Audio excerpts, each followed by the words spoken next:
বলছেন সৌরভ ভাই। শীতকালের মাঝরাতে বাইক নিয়ে রওনা হয়েছি রামপাল থেকে খুলনায় নিজের বাড়ির উদ্দেশ্যে। আমার মোটর বাইকটা ফাঁকা রাস্তায় প্রচণ্ড গতিতে ছুটে চলেছে। চোখ মুখের ওপর আঁচড়ে পড়ছে হিম শীতল বাতাসের ঝাপটা।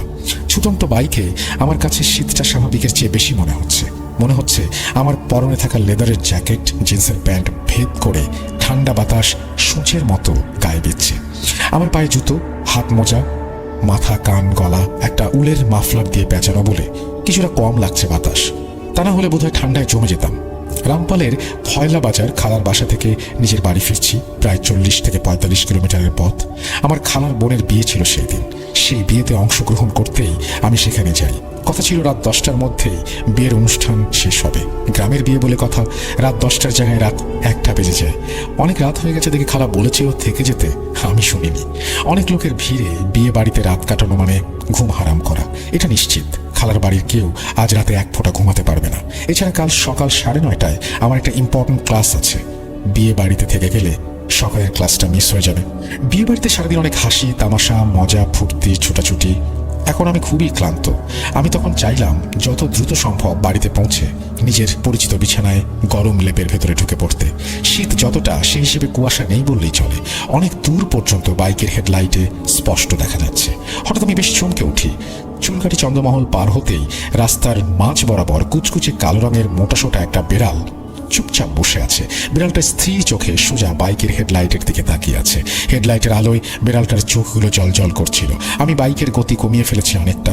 বিড়ালটা একেবারে কাছাকাছি পৌঁছে যেতেই অলস ভঙ্গিতে রাস্তার পাশে নেমে গেল। আমার মনে একটা ভাবনা ঢেউ খেলে গেল। আমার বড় খালা বলতেন, নিশিরাতে পথের মধ্যে কালো বেড়াল দেখা খুবই খারাপ। বড় খালার কথা মনে করে আমি নিজেই মনে মনে একটু হাসলাম। আগের দিনের মানুষের কত রকমই না কুসংস্কার ছিল। ফাঁকা রাস্তায় ভোঁ ভোঁ শব্দ তুলে আমার বাইকটা একটানা ছুটেই চলেছে। আমি তখন চুলকাঠি বাজার ছাড়িয়ে কাটাখালি বাজারের আগে মহিষের খামারের ওইখানে পৌঁছে গেছি। আমার রাস্তার পাশে অনেক দিনের পুরনো একটা কবরস্থান আছে। বর্তমানে কবরস্থানটা বোধহয় পরিত্যক্ত। অনেক দূর থেকেই হেডলাইটের আলোয় চোখে পড়ল কবরস্থানের গেটের সামনে সাদা রঙের বোরখা পরা এক মহিলা দাঁড়িয়ে আছে। মহিলার কোলে সাদা কাপড়ে পেঁচানো কি একটা। মহিলা হাত উঁচিয়ে আমাকে বাইক থামানোর জন্য ইশারা করছে। আমি মহিলার সামনে গিয়ে বাইক দাঁড় করিয়েছি।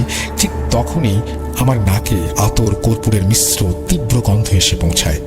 মহিলার মুখটা হিজাব দিয়ে ঢাকা, এমনকি চোখ দুটো দেখা যাচ্ছে না।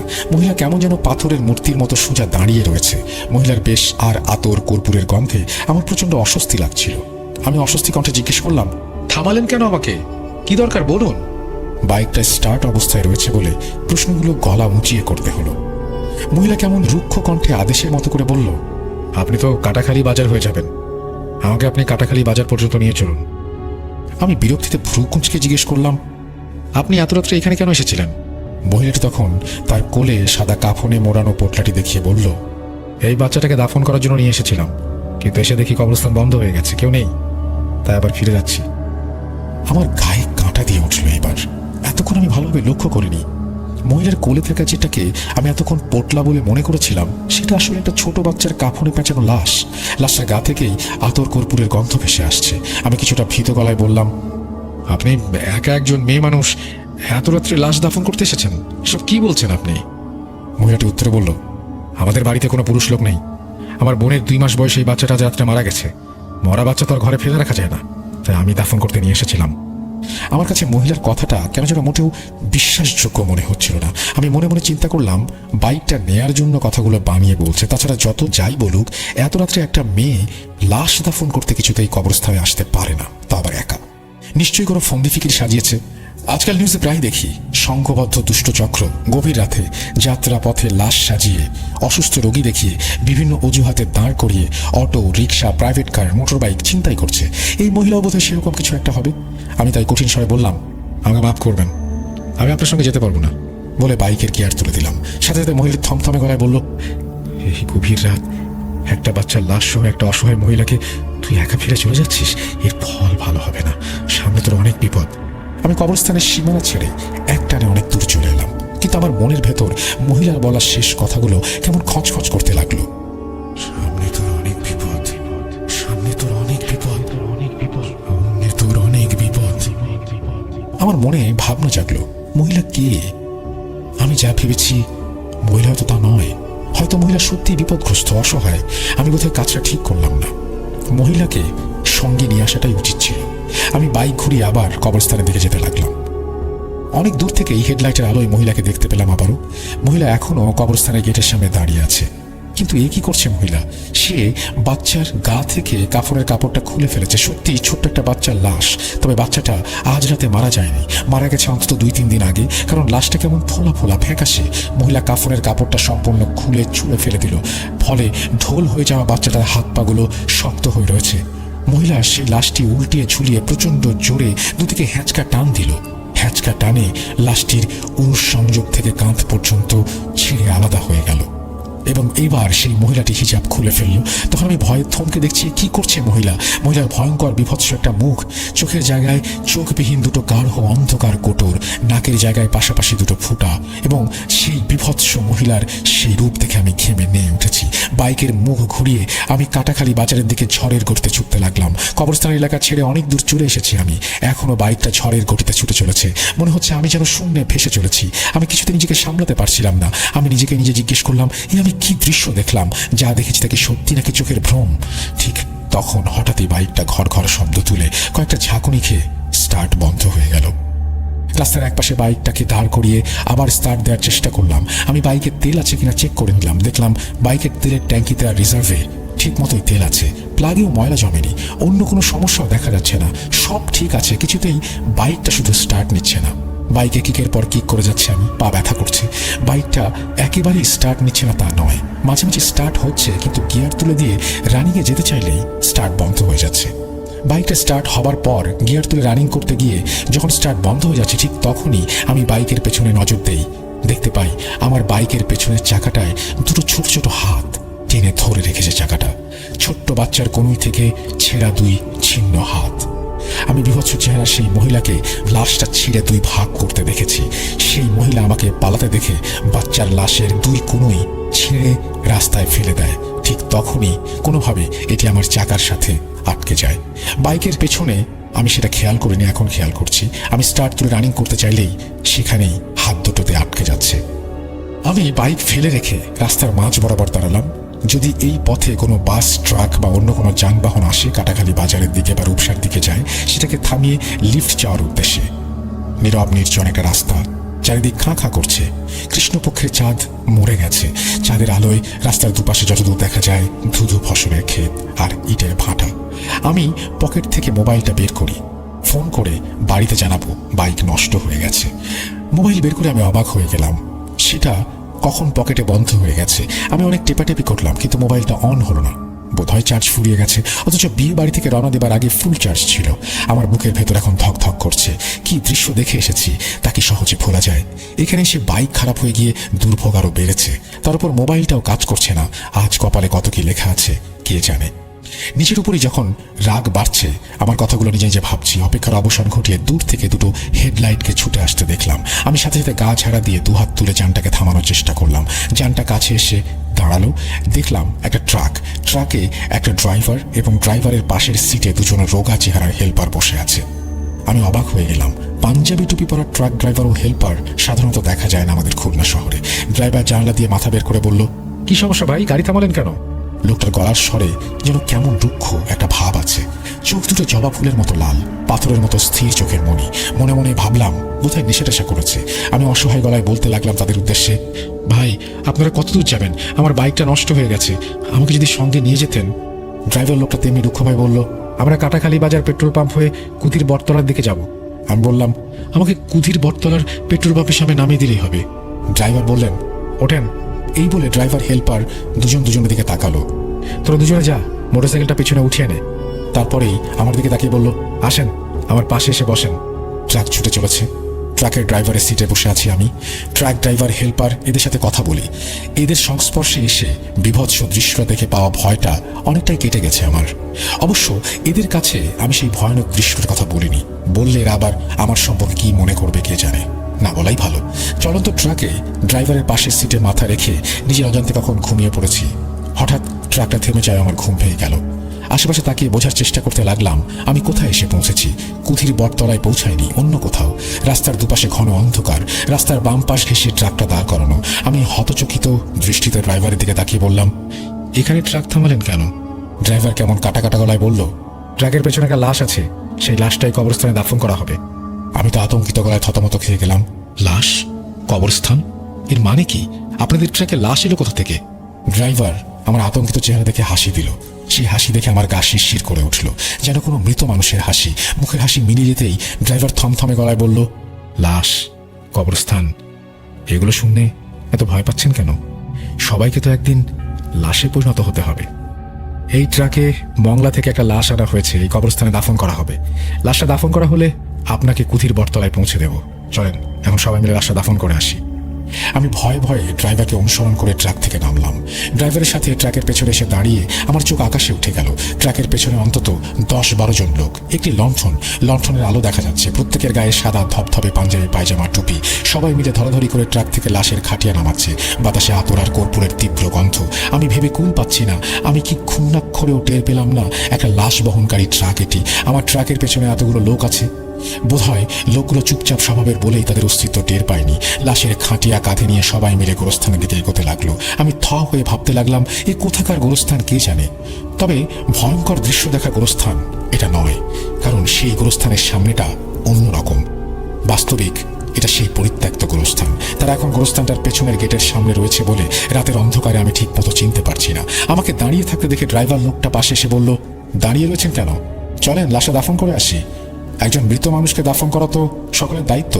একথা শুনে সবার সাথে আমিও গোরস্থানের ভেতরে ঢুকলাম। নির্দিষ্ট স্থানে যেখানে নতুন কবর খোঁড়া হয়েছে সেখানে গিয়ে কাঁধ থেকে খাটিয়া নামিয়ে দুজন লোক কবরে নেমে পড়ল। ধরাধরি করে খাটিয়া থেকে লাশ নামানো হলো।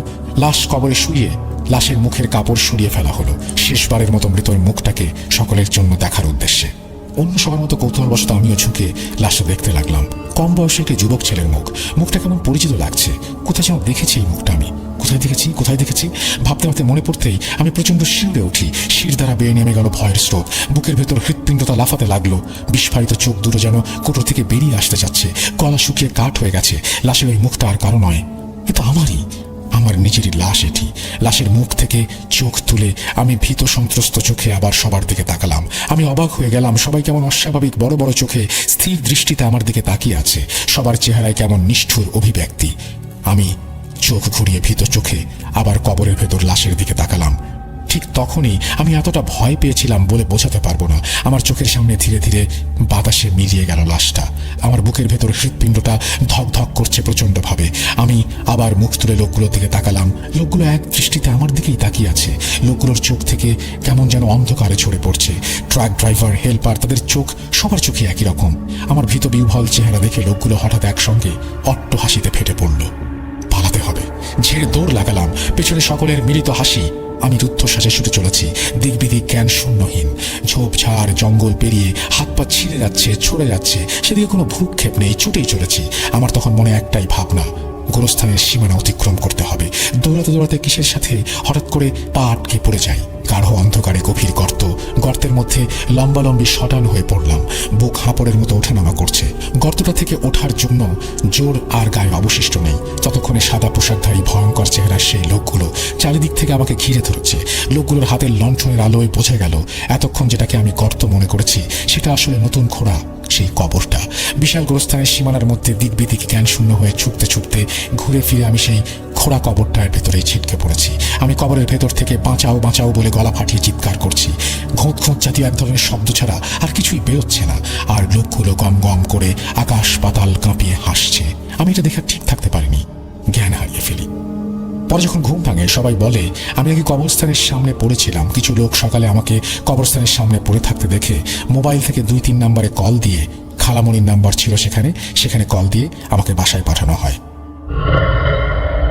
আমি আয়ান, আমি ঢাকা জেলার দোহার থানার একটি গ্রামে থাকি। আমি বর্তমানে সৌদি আরবে আছি, তাই আমার পক্ষে সে ঘটনা বলা সম্ভব নয়। আজ যে ঘটনাটি আমি শেয়ার করব, ভালো লাগলে অবশ্যই আপনি ভূত.com-এর সাথীদের সাথে শেয়ার করবেন। আর হ্যাঁ, আগেই বলে রাখি, লেখায় ভুল হলে ক্ষমা করবেন। আমি আজ যে ঘটনাটি বলতে যাচ্ছি তা আমার এক বান্ধবীর সাথে চলমান ঘটনা। তার নাম প্রকাশ না করার অনুরোধ রয়েছে। আমার বান্ধবী যেভাবে বলেছে ঠিক সেভাবেই শুরু করছি। হঠাৎ একদিন মাহি আমাকে কল দিল। আয়ান, কেমন আছিস? আলহামদুলিল্লাহ ভালো, তোর কি খবর? তোর তো কোনো খোঁজ খবরই নেই। বেঁচে আছি, এটাই বেশি। কথা শুনে আমি কিছু বলতে না বলতেই মাহি বলে উঠল, শোন, তোর সাথে আজকে আমার অনেক কথা আছে। বলে মাহি বলতে শুরু করলো, তুই তো জানিস আমার বিয়ে হচ্ছিল না। আল্লাহর রহমতে আমি এত সুন্দর হওয়ার পরেও বিয়ে হচ্ছিল না। যাই হোক, প্রথমে ভাবতাম এমনি কিছু হয়নি। এরপর 22/7/2021 ফাইনালি আমার বিয়ে হয়। প্রথমে তো বিয়ের পর নতুন জীবন সুখেরই ছিল। কিছুদিন যেতে না যেতেই শুরু হলো বিষাক্ত এক অধ্যায়। কি জন্য বলছি পুরো কথা শুনলে বুঝতে পারবি। 3/11/2021 ঘটনার প্রথম দিন আমার প্রচন্ড মাথা ব্যথা। সন্ধ্যা হলেই মাথা তুলে রাখতে পারি না, উঠাতে পারি না। যাই হোক, তোর দুলাভাই আমাকে ডাক্তার দেখিয়ে ওষুধ নিয়ে আসে। তারপর আবার সব স্বাভাবিক হয়ে যায়। এরপর 2-3 দিন আর তেমন কোনো সমস্যা নেই। 8/11/2021 আবার সেই মাথা ব্যথা। এবার ওষুধে কাজ হচ্ছে না, এভাবেই কেটে যাচ্ছে। 17/11/2021 আমার সন্ধ্যা হলেই মাথা ব্যথা এখন আবার নতুন ভাবে শুরু হয়। শ্বশুর শাশুড়ি আর নিজের জামাইয়ের ওপর একটা অত্যাচার। কি ভাবছিস হঠাৎ করে এই কথা কেন বললাম? শোন, আমাদের বিয়ের শুরুর দিকটা থেকেই আমার জামাই আমাকে অনেক পছন্দ করত। শুরুটা ভালো লাগলেও আস্তে আস্তে 2-3 মাস যেতে না যেতেই আমার জামাই আমার শাশুড়ি কেমন যেন হয়ে উঠলো। কথায় কথায় বকাবকি, এমনকি একদিন গায়ে হাত পর্যন্ত উঠালো। যাই হোক, আমার সাথে কি হতে চলেছিল আমি জানি না। এভাবে আমার সাথে 3/1/2022 পর্যন্ত চলতে থাকে। এরপর আমি অনেক অসুস্থ হয়ে পড়ি, তাই আমাকে নিয়ে হাসপাতালে ভর্তি করা হয়। ডাক্তার আমাকে দেখে তেমন কোনো সমস্যা নেই বলে দেয়। আমার শরীর অনেক দুর্বল, এটাই বলে। যাই হোক, আমি বাসায় চলে আসি। 2 দিন পর আগের মতোই মাথা ব্যথা, আমার জামাই বকাবকি, মারধর, এভাবেই 13/1/2022 পর্যন্ত চলে। আর হ্যাঁ, ভুলে গেছি, এর মাঝে আমার মা আমাকে নিতে আসলেও তাকে নানা অজুহাতে ফিরিয়ে দেওয়া হতো। অবশেষে একদিনের জন্য মা এসে অনেক কষ্টে আমাকে নিয়ে গেল 14/1/2022। যাওয়ার পর আমি মাকে সবকিছু খুলে বললাম। মা এই ব্যাপারে বাবার সাথে কথা বলে আমাকে রাতে জানাবেন বলল। তারপর হঠাৎ বিকেলে আমার বড় দাদু আমার বাসায় আসলো, আমি বাসায় আছি শুনে। এরপর দাদু আমাকে দেখে বলে উঠলো, তোর চেহারা কি হাল হয়েছে? জিজ্ঞেস করতে করতে মা এসে পড়লো। মা দাদুকে সালাম দিয়ে বলল, বাবা বসেন, চা করে আনি। চা নিয়ে আসতেই দাদু বলে উঠলো, তোর মেয়ের উপরে নজর আছে, তুই ভালো করে কোনো হুজুর দেখা। তারপর মা উঠে বলল, কি বলেন বাবা?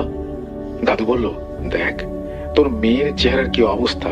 তাছাড়া মাহি সুন্দর চেহারার অধিকারী, আর এখন কি তার চেহারা হয়েছে। মাহিকে আমি টিকেটপুরের এক হুজুরের নাম্বার দিচ্ছি, ওইখানে যা। এই বলে নাম্বারটা দিয়ে দাদু চলে গেল। এর পরদিন আমার জামাই আমাকে নিতে আসছিল, কিন্তু আমার মায়ের কারণে তা সম্ভব হলো না। এরপর আরো 2 দিন থাকার অনুমতি দিয়ে সে চলে গেল। আমার মা আমাকে বলল, রেডি হয়ে নে, হুজুরের কাছে যাব। এরপর দুপুরে দাদুর দেয়া ঠিকানায় আসি। তারপর হুজুরের জন্য অপেক্ষা করতে করতেই হুজুর চলে আসলো। এসে আমাকে দেখে বলল, তুমি আর দেরি না করে অজু করে আমার রুমে আসো। আমি অবাক হয়ে অজু করে মাকে সাথে নিয়ে হুজুরের রুমে প্রবেশ করলাম। এসে পড়তেই হুজুর বলল, দেখো মা, তোমার দাদুর কথাই ঠিক, তোমার উপর দুষ্টু এক জিনের নজর আছে। এরপর হুজুর আমার বাম হাতের কেনি নখ ধরে আমাকে বলল, কালকে এসো। অতঃপর 16/1/2022 আমরা হুজুরের বাসায় এসে পড়লাম, আর দেখলাম 2টা রোগী দেখে হুজুর তাদের বিদায় দিয়ে আমাদের ভেতরে আসতে বলল এবং বলতে শুরু করলো, তোমার তো আগে বিয়ে হচ্ছিল না, এর কারণ কি কিছু জানো? কারণ তোমাকে একটা ছেলে আড়াল থেকে অনেক ভালোবাসতো, কখনো তোমাকে বলতে পারতো না। তার নাম বলছি না, কিন্তু তোমাদের বাসার কাছেরই কেউ। যাই হোক, তোমার জন্য পাগল হয়ে ওঠে সেই ছেলেটি, আর সেই পাগলামির কারণে আজ তোমার এই অবস্থা। শুরুতে তোমাকে ছেলেটি পাওয়ার লোভে এক হিন্দু তান্ত্রিকের সাথে কথা বলে, যাতে তোমার কোথাও বিয়ে না হয়। আর প্রথম তো তাই হচ্ছিল, কিন্তু তুমি তো আগে থেকে অনেক নামাজ পড়তে, আর তোমার মাও একজন নামাজি মানুষ। তাছাড়া তান্ত্রিকের ওই নজর তোমার বেশি ক্ষতি করতে সক্ষম হয়নি, তাই অবশেষে তোমার বিয়ে হয়ে যায়। বিয়ের পর থেকেই তোমার নতুন বিপদ তোমার সাথে চলে আসে। এইদিকে তোমার জন্য পাগল ওই ছেলে, অন্যদিকে তোমার শাশুড়ি। যাই হোক, তোমার বিয়ের কিছুদিন ভালোভাবেই যায়। এরপর ওই দুষ্টু ছেলেটা আবার তান্ত্রিকের কাছে গিয়ে বলে, কি করলেন আপনি, কিছুই তো হলো না।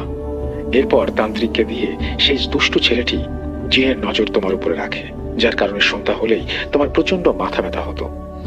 ওই জিনকে দিয়ে তোমার খুব খোঁজ খবর নিত, আর ওইদিকে তোমার শাশুড়ি তোমার দিকে তার একমাত্র ছেলের ভালোবাসা বেশি বলে সেও এক মহিলার কাছে যায় এবং তোমার উপর কালো জাদু করে, ফলে তোমার স্বামী তোমার উপর খারাপ ব্যবহার করা শুরু করে। এই বলে হুজুর মাকে বললেন, এর সমাধান আমি কালকের মধ্যে দিয়ে দিব। এরপরে আর সময় নেই, কারণ হুজুর আসরের নামাজের পরে 1 ঘন্টা রোগী দেখেন। যাই হোক, আমার হাতে আর একদিন, তাই চলে গেলাম। পরদিন হুজুর আমাকে কিছু আমল, 3টা তাবিজ, মাকে 4টা কাগজে আরবি লেখা কাগজ দিয়ে ঘরের 4 কোণে মাগরিবের আজানের সাথে সাথেই সেটা পুঁতে দিতে বললেন। আমরা বাসায় চলে আসি, আর এরপর আমার সংসার করা হয়নি। আজ 2 বছর হতে চললো আমাদের ডিভোর্সের। যাই হোক, এর মধ্যে কিছুদিন যেতে না যেতেই আমরা নতুন বাসায় উঠি। এখনো সেই আগের মাথা ব্যথা আর অন্ধকার একাকিত্ব রয়ে গেছে। এখনো মনে হয় কেউ আমার উপরে নজর রাখে। তুই যদি এর শেষ সমাধান খুঁজে পাস আমাকে বলিস।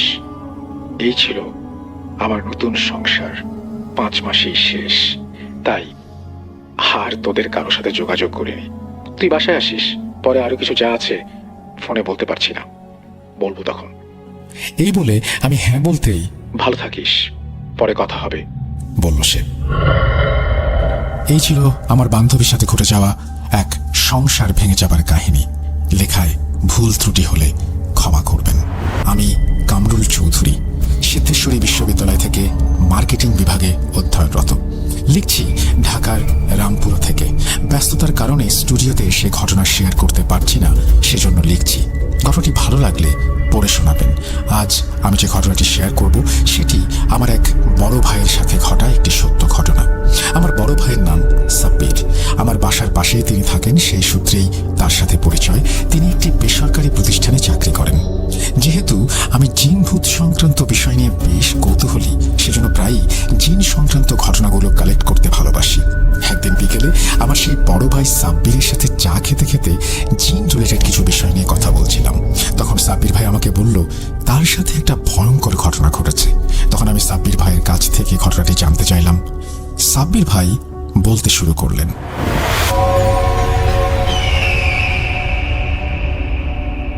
তুই তো জানিস আমার বাড়ি চট্টগ্রামে। আমার ইনকোর্স পরীক্ষা শেষে আমার নিজের বাড়িতে যাই কিছুদিনের জন্য। আমাদের বাড়িটি শহর থেকে একটু ভেতরে, আঁকা বাঁকা রাস্তা দিয়ে অটোতে করে আমাদের বাড়িতে যেতে হয়। পরীক্ষা শেষে বাড়িতে যাওয়ার পর প্রথম দিন বেশ ঘোরাঘুরি করলাম। আমার এক চাচাতো ভাই আছে, তার নাম রবিন। রবিন আমার থেকে 9 মাসের ছোট। আমরা একসাথেই বড় হয়েছি, তাই একে অপরকে নাম ধরেই ডাকি। আমি বাড়িতে গেলে রবিনের সাথেই বেশিক্ষণ সময় কাটাই। একদিন আমি আর আমার চাচাতো ভাই রবিন বিকেলে ঘুরতে বের হলাম। কিছু সময় হাঁটার পর আমরা একটা মাঠের পাশ দিয়ে হাঁটছিলাম। মাঠের পাশে বেশ ঘন গাছপালা এবং একটি পুকুর ছিল। জায়গাটা দেখতে বেশ সুন্দর। হাঁটতে হাঁটতে আমি হোঁচট খেয়ে পড়ে গেলাম। আমি নিচের দিকে তাকালাম, এটা দেখার জন্য যে কিসের সাথে হোঁচট খেলাম। দেখলাম কিছু একটা মাটি থেকে কিছুটা ওপর হয়ে আছে, মানে অর্ধেক মাটির ওপরে, বাকি অর্ধেক বাইরে। আমি কৌতূহল বশত জিনিসটা কি দেখার জন্য সেটা মাটি থেকে টেনে তুলি। রবিন সামনে হাঁটছিল, সে পেছনে ঘুরে বলল, কিরে কি করছিস? আমি বললাম, এই যে দেখ, এটা কি? রবিন বলল, এইটা তো একটা বোতল, এইটা তুই কোথায় পাইলি? আমি বললাম, এই যে মাটি থেকে টেনে তুললাম। বোতলটি কাঁচের ছিল, দেখতেও বেশ সুন্দর ছিল, মাঝারি সাইজের, কিন্তু বোতলটির গায়ে মাটি লেগেছিল আর কিছুটা বাজে গন্ধ আসছিল। হঠাৎ রবিন আমার হাত থেকে বোতলটা নিয়ে ছুঁড়ে মারে আর বোতলটি একটি গাছের সাথে লেগে ভেঙে যায়। আমি আর রবিন দুজনেই খেয়াল করলাম বোতলটা থেকে হালকা সাদা রঙের ধোঁয়া বের হচ্ছে। আমি রবিনকে বললাম, দেখ বোতল থেকে ধোঁয়া বের হচ্ছে। রবিন বলল, বাদ দে, অনেকদিন মাটি নিচে চাপা ছিল সেই জন্য হয়তো। আমিও ভাবলাম রবিন হয়তো ঠিকই বলছে। তারপর সন্ধ্যা আসছে, আমরা দেখলাম, এবং মাগরিবের আজান দিচ্ছে পাশেই মসজিদ। আমরা মসজিদ থেকে নামাজ পড়ে বাসায় চলে এলাম। আমার আর রবিনের বাসা প্রায় পাশাপাশি, 2 থেকে 3 মিনিট সময় লাগে একজনের বাসা থেকে আরেকজনের বাসায় যেতে। আমি রাতে বাসায় সবার সাথে টিভি দেখছিলাম আর গল্প করছিলাম। এরপর খাওয়া দাওয়া শেষে আমি শুয়ে পড়ি। শুয়ে শুয়ে আমি ফেসবুকিং করছিলাম। হঠাৎ আমার নাকে কেমন একটা বাজে গন্ধ অনুভব করলাম। আমি ভাবলাম হয়তো আশেপাশের কোনো পচা জিনিস থেকে গন্ধ আসছে, তাই সেদিকে খেয়াল বাদ দিয়ে আমি আবার ফেসবুকিং করতে লাগলাম।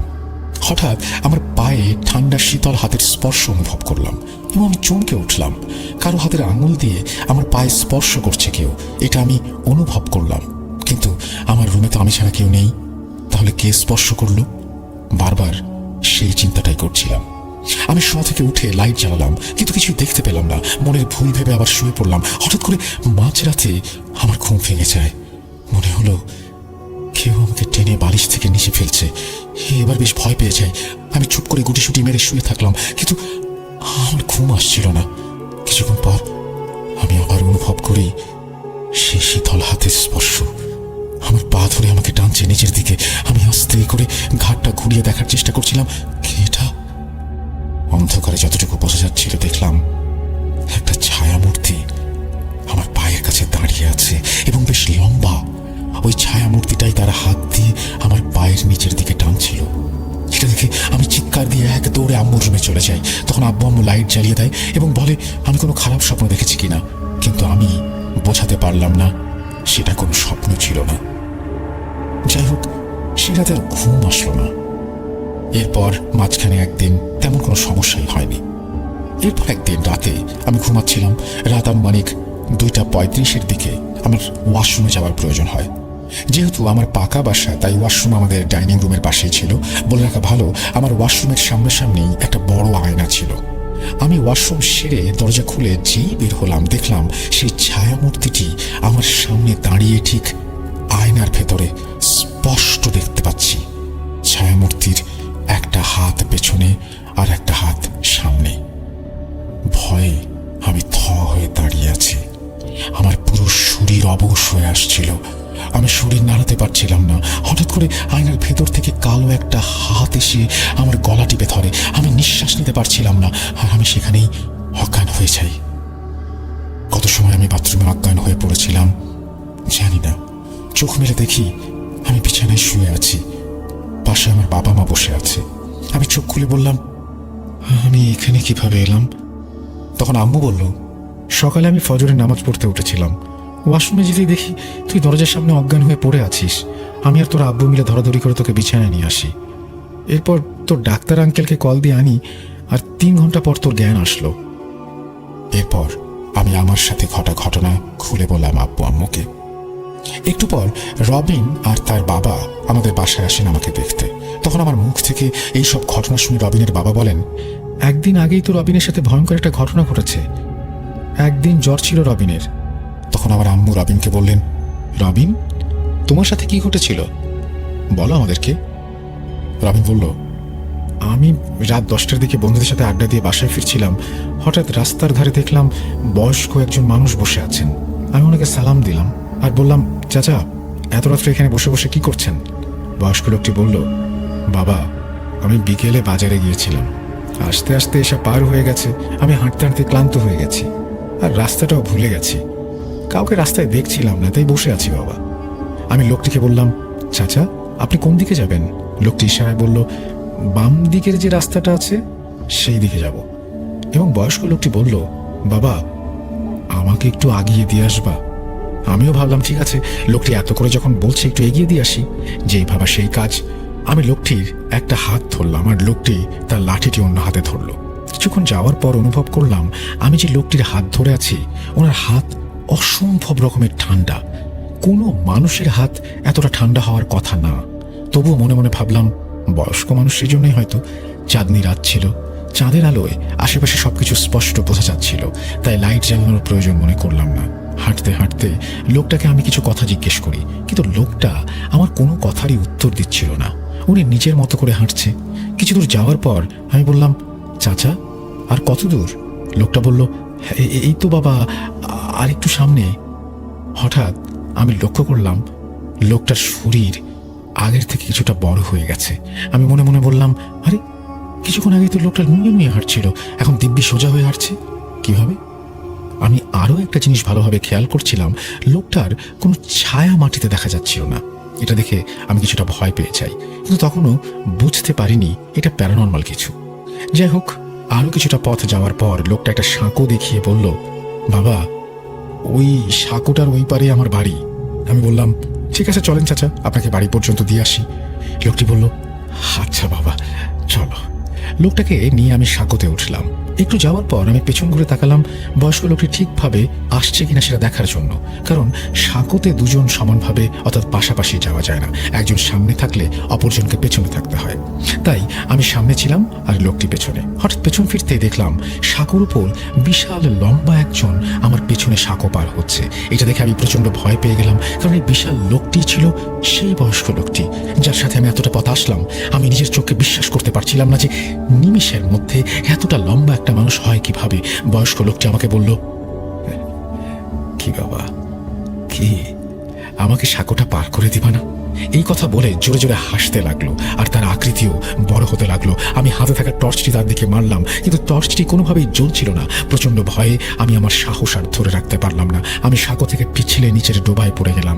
ডোবায় পড়া মাত্রই হঠাৎ পানির নিচ থেকে কেউ আমার দুবার টেনে ধরলো আর আমাকে পানির নিচের দিকে টানতে লাগলো। সাঁকোর নিচেই একটা খুঁটি ছিল বাঁশের। আমি শক্ত করে খুঁটিটা ধরেছিলাম দুই হাত দিয়ে, কোনোভাবেই ধরে রাখতে পারছিলাম না। বারবার আমার হাত পিছলে যাচ্ছিল। আমি মনে মনে আল্লাহর নাম নিতে থাকি আর মনে মনে যে সূরা মনে আসে সেই সূরাই পড়তে থাকি।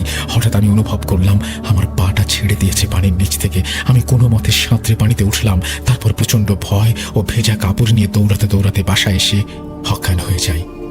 জ্ঞান আসার পর অনুভব করলাম শরীরে প্রচন্ড ব্যথা, গায়ে জ্বর। হাব্বু বলল, কাল রাত 11:50 দিকে তুই বাসার সামনে এসে তোর মাকে জোরে জোরে ডাকছিলি। তোর আওয়াজ শুনে আমি আর তোর আম্মু দরজা খুলতেই তুই অচেতন হয়ে পড়ে যাস। কাল রাতে কি হয়েছিল তোর সাথে? তারপর আমি আব্বুকে সব ঘটনা খুলে বললাম। আর আজ সকালে খবর পেলাম সাব্বিরও নাকি রাতে বেহুশ হয়ে গেছে, তাই হন্তদন্ত হয়ে ছুটে আসলাম। এরপর আমার আব্বু আমাদেরকে এলাকার মসজিদের ইমাম সাহেবের কাছে নিয়ে আসেন। ইমাম সাহেব সমস্ত ঘটনা শোনার পর বলেন, আপনাদের সন্তানের ওপর খারাপ কিছু খুবই শক্তিশালী এক জিনের বদনজর পড়েছে। ওরা যে কাঁচের বোতলটি ভেঙেছিল, হতে পারে তার মধ্যে জিনটি বন্দী ছিল, আর এই কারণেই তাদের সাথে এসব ঘটনা ঘটছে। আপনারা চিন্তা করবেন না, আমি রুকাইয়া করে আপনাদের বাসাটা বন্ধ করে দিচ্ছি। ইনশাআল্লাহ কোনো ধরনের সমস্যা হবে না। এরপর ইমাম সাহেব তার রিচুয়ালের মাধ্যমে আমাদের ও রবিনের বাসা বন্ধ করে দেয়, যাতে জিনটি আমাদের বাসায় প্রবেশ করতে না পারে। এরপর আমাকে আর রবিনকে কিছু আমল দেন, 5 ওয়াক্ত নামাজ নিয়মিত পড়তে বলেন। এরপর থেকে এখন পর্যন্ত ইনশাআল্লাহ আমাদের আর কোনো সমস্যা হয়নি। এটাই ছিল সাব্বির ভাইয়ের সাথে ঘটা একটি সত্য ঘটনা। ঘটনাটি কেমন ছিল অবশ্যই জানাবেন। রাসেল ভাইয়া, আপনার এবং ভূত.com-এর লিসেনারদের জন্য রইল অনেক অনেক শুভকামনা ও ভালোবাসা। ভূত.com দীর্ঘজীবী হোক। আল্লাহ হাফেজ। এই বলে তিনি তার ঘটনা শেষ করেছেন। আশা করছি এই ঘটনাটা আপনাদেরও ভালো লেগেছে। যদি ভালো লাগে অবশ্যই আমাদের জানাবেন, যদি ভালো না লাগে। আসসালামু আলাইকুম। রাসেল ভাই এবং ভূত.com-এর সকল শ্রোতাকে জানাচ্ছি আমি আমার পক্ষ থেকে অসংখ্য শুভেচ্ছা, অভিনন্দন এবং মোবারকবাদ। প্রথমেই আমি আমার পরিচয় পর্ব শেষ করে তারপরে আমি আমার ঘটনায় যাব। রাসেল ভাই, আমি সুজন, খুলনা বিভাগের বাগেরহাট জেলা থেকে বলছি এবং আমি বর্তমানে একটি ওষুধের ফার্মেসিতে কর্মরত অবস্থায় আছি। সঙ্গত কারণেই স্টুডিওতে এসে ঘটনা শেয়ার করা সম্ভব না, সেই কারণেই আমি ঘটনাটি রেকর্ড করে পাঠাচ্ছি। যদি ভালো লেগে থাকে অবশ্যই শ্রোতাদের সাথে ঘটনাটি শেয়ার করবেন। তো আমি কথা না বাড়িয়ে আমি সরাসরি ঘটনায় চলে যাচ্ছি। রাসেল ভাই, ঘটনাটি ঘটেছে আসলে আমার নানার সাথে, আমার নিজের নানার সাথে ঘটে যাওয়া একটি ঘটনা। ঘটনাটির সময়কাল আনুমানিক 1980-82 সালে। তখন আমার নানা ছিলেন একজন পেশায় তেলের ব্যবসায়ী আর কি। আমার নানা বাড়ি বাগেরহাট জেলার কার্তিকদিয়া গ্রামে। তো রাসেল ভাই, গ্রামে অঞ্চলে আসলে অনেক আগে রাত্রিবেলায় গানের আসর হতো, গানের আসর অথবা বিভিন্ন যাত্রাপালা এই টাইপের অনেক কিছু হতো আর কি। তো আমার নানা আসলে এইগুলো আর কি শুনতো, খুব রাত বেরাত গান শুনতে যেত এদিক সেদিক। তার বন্ধু বান্ধব সাথে থাকতো, বন্ধু বান্ধব মিলে এরকম আর কি গান টান শুনতে যেত আর কি, রাত বেরাত চলাফেরা করতো প্রায় আর কি। তো এমনই একদিন রাতে তারা মানে খবর পায় যে পাশের একটা গ্রামে নাকি গানের আসর হবে। তো এই ঘটনা যখন শুনতে পারে আমার নানা এবং তার বন্ধু বান্ধব মিলে সিদ্ধান্ত নেয় যে আমরা তাহলে ওই গান শুনতে যাব। তো যেই ভাবনা সেই কাজ। তারা পরদিন সন্ধ্যায় রওনা দেয় গানের আসরে গান শুনতে। তো তারা গান শোনে, গান শুনতে শুনতে আসলে গান শোনার শেষ হতে হতে গানের আসর তখন প্রায় রাত 2টো থেকে 2:30 বেজে যায় আর কি। তখন তারা গানের আসর শেষ করে তারা বাসার দিকে রওনা দেয় আর কি, 3জন বন্ধু আর কি, আমার নানা সহ মোট 3জন। তখন তারা বাসার দিকে রওনা দেয়।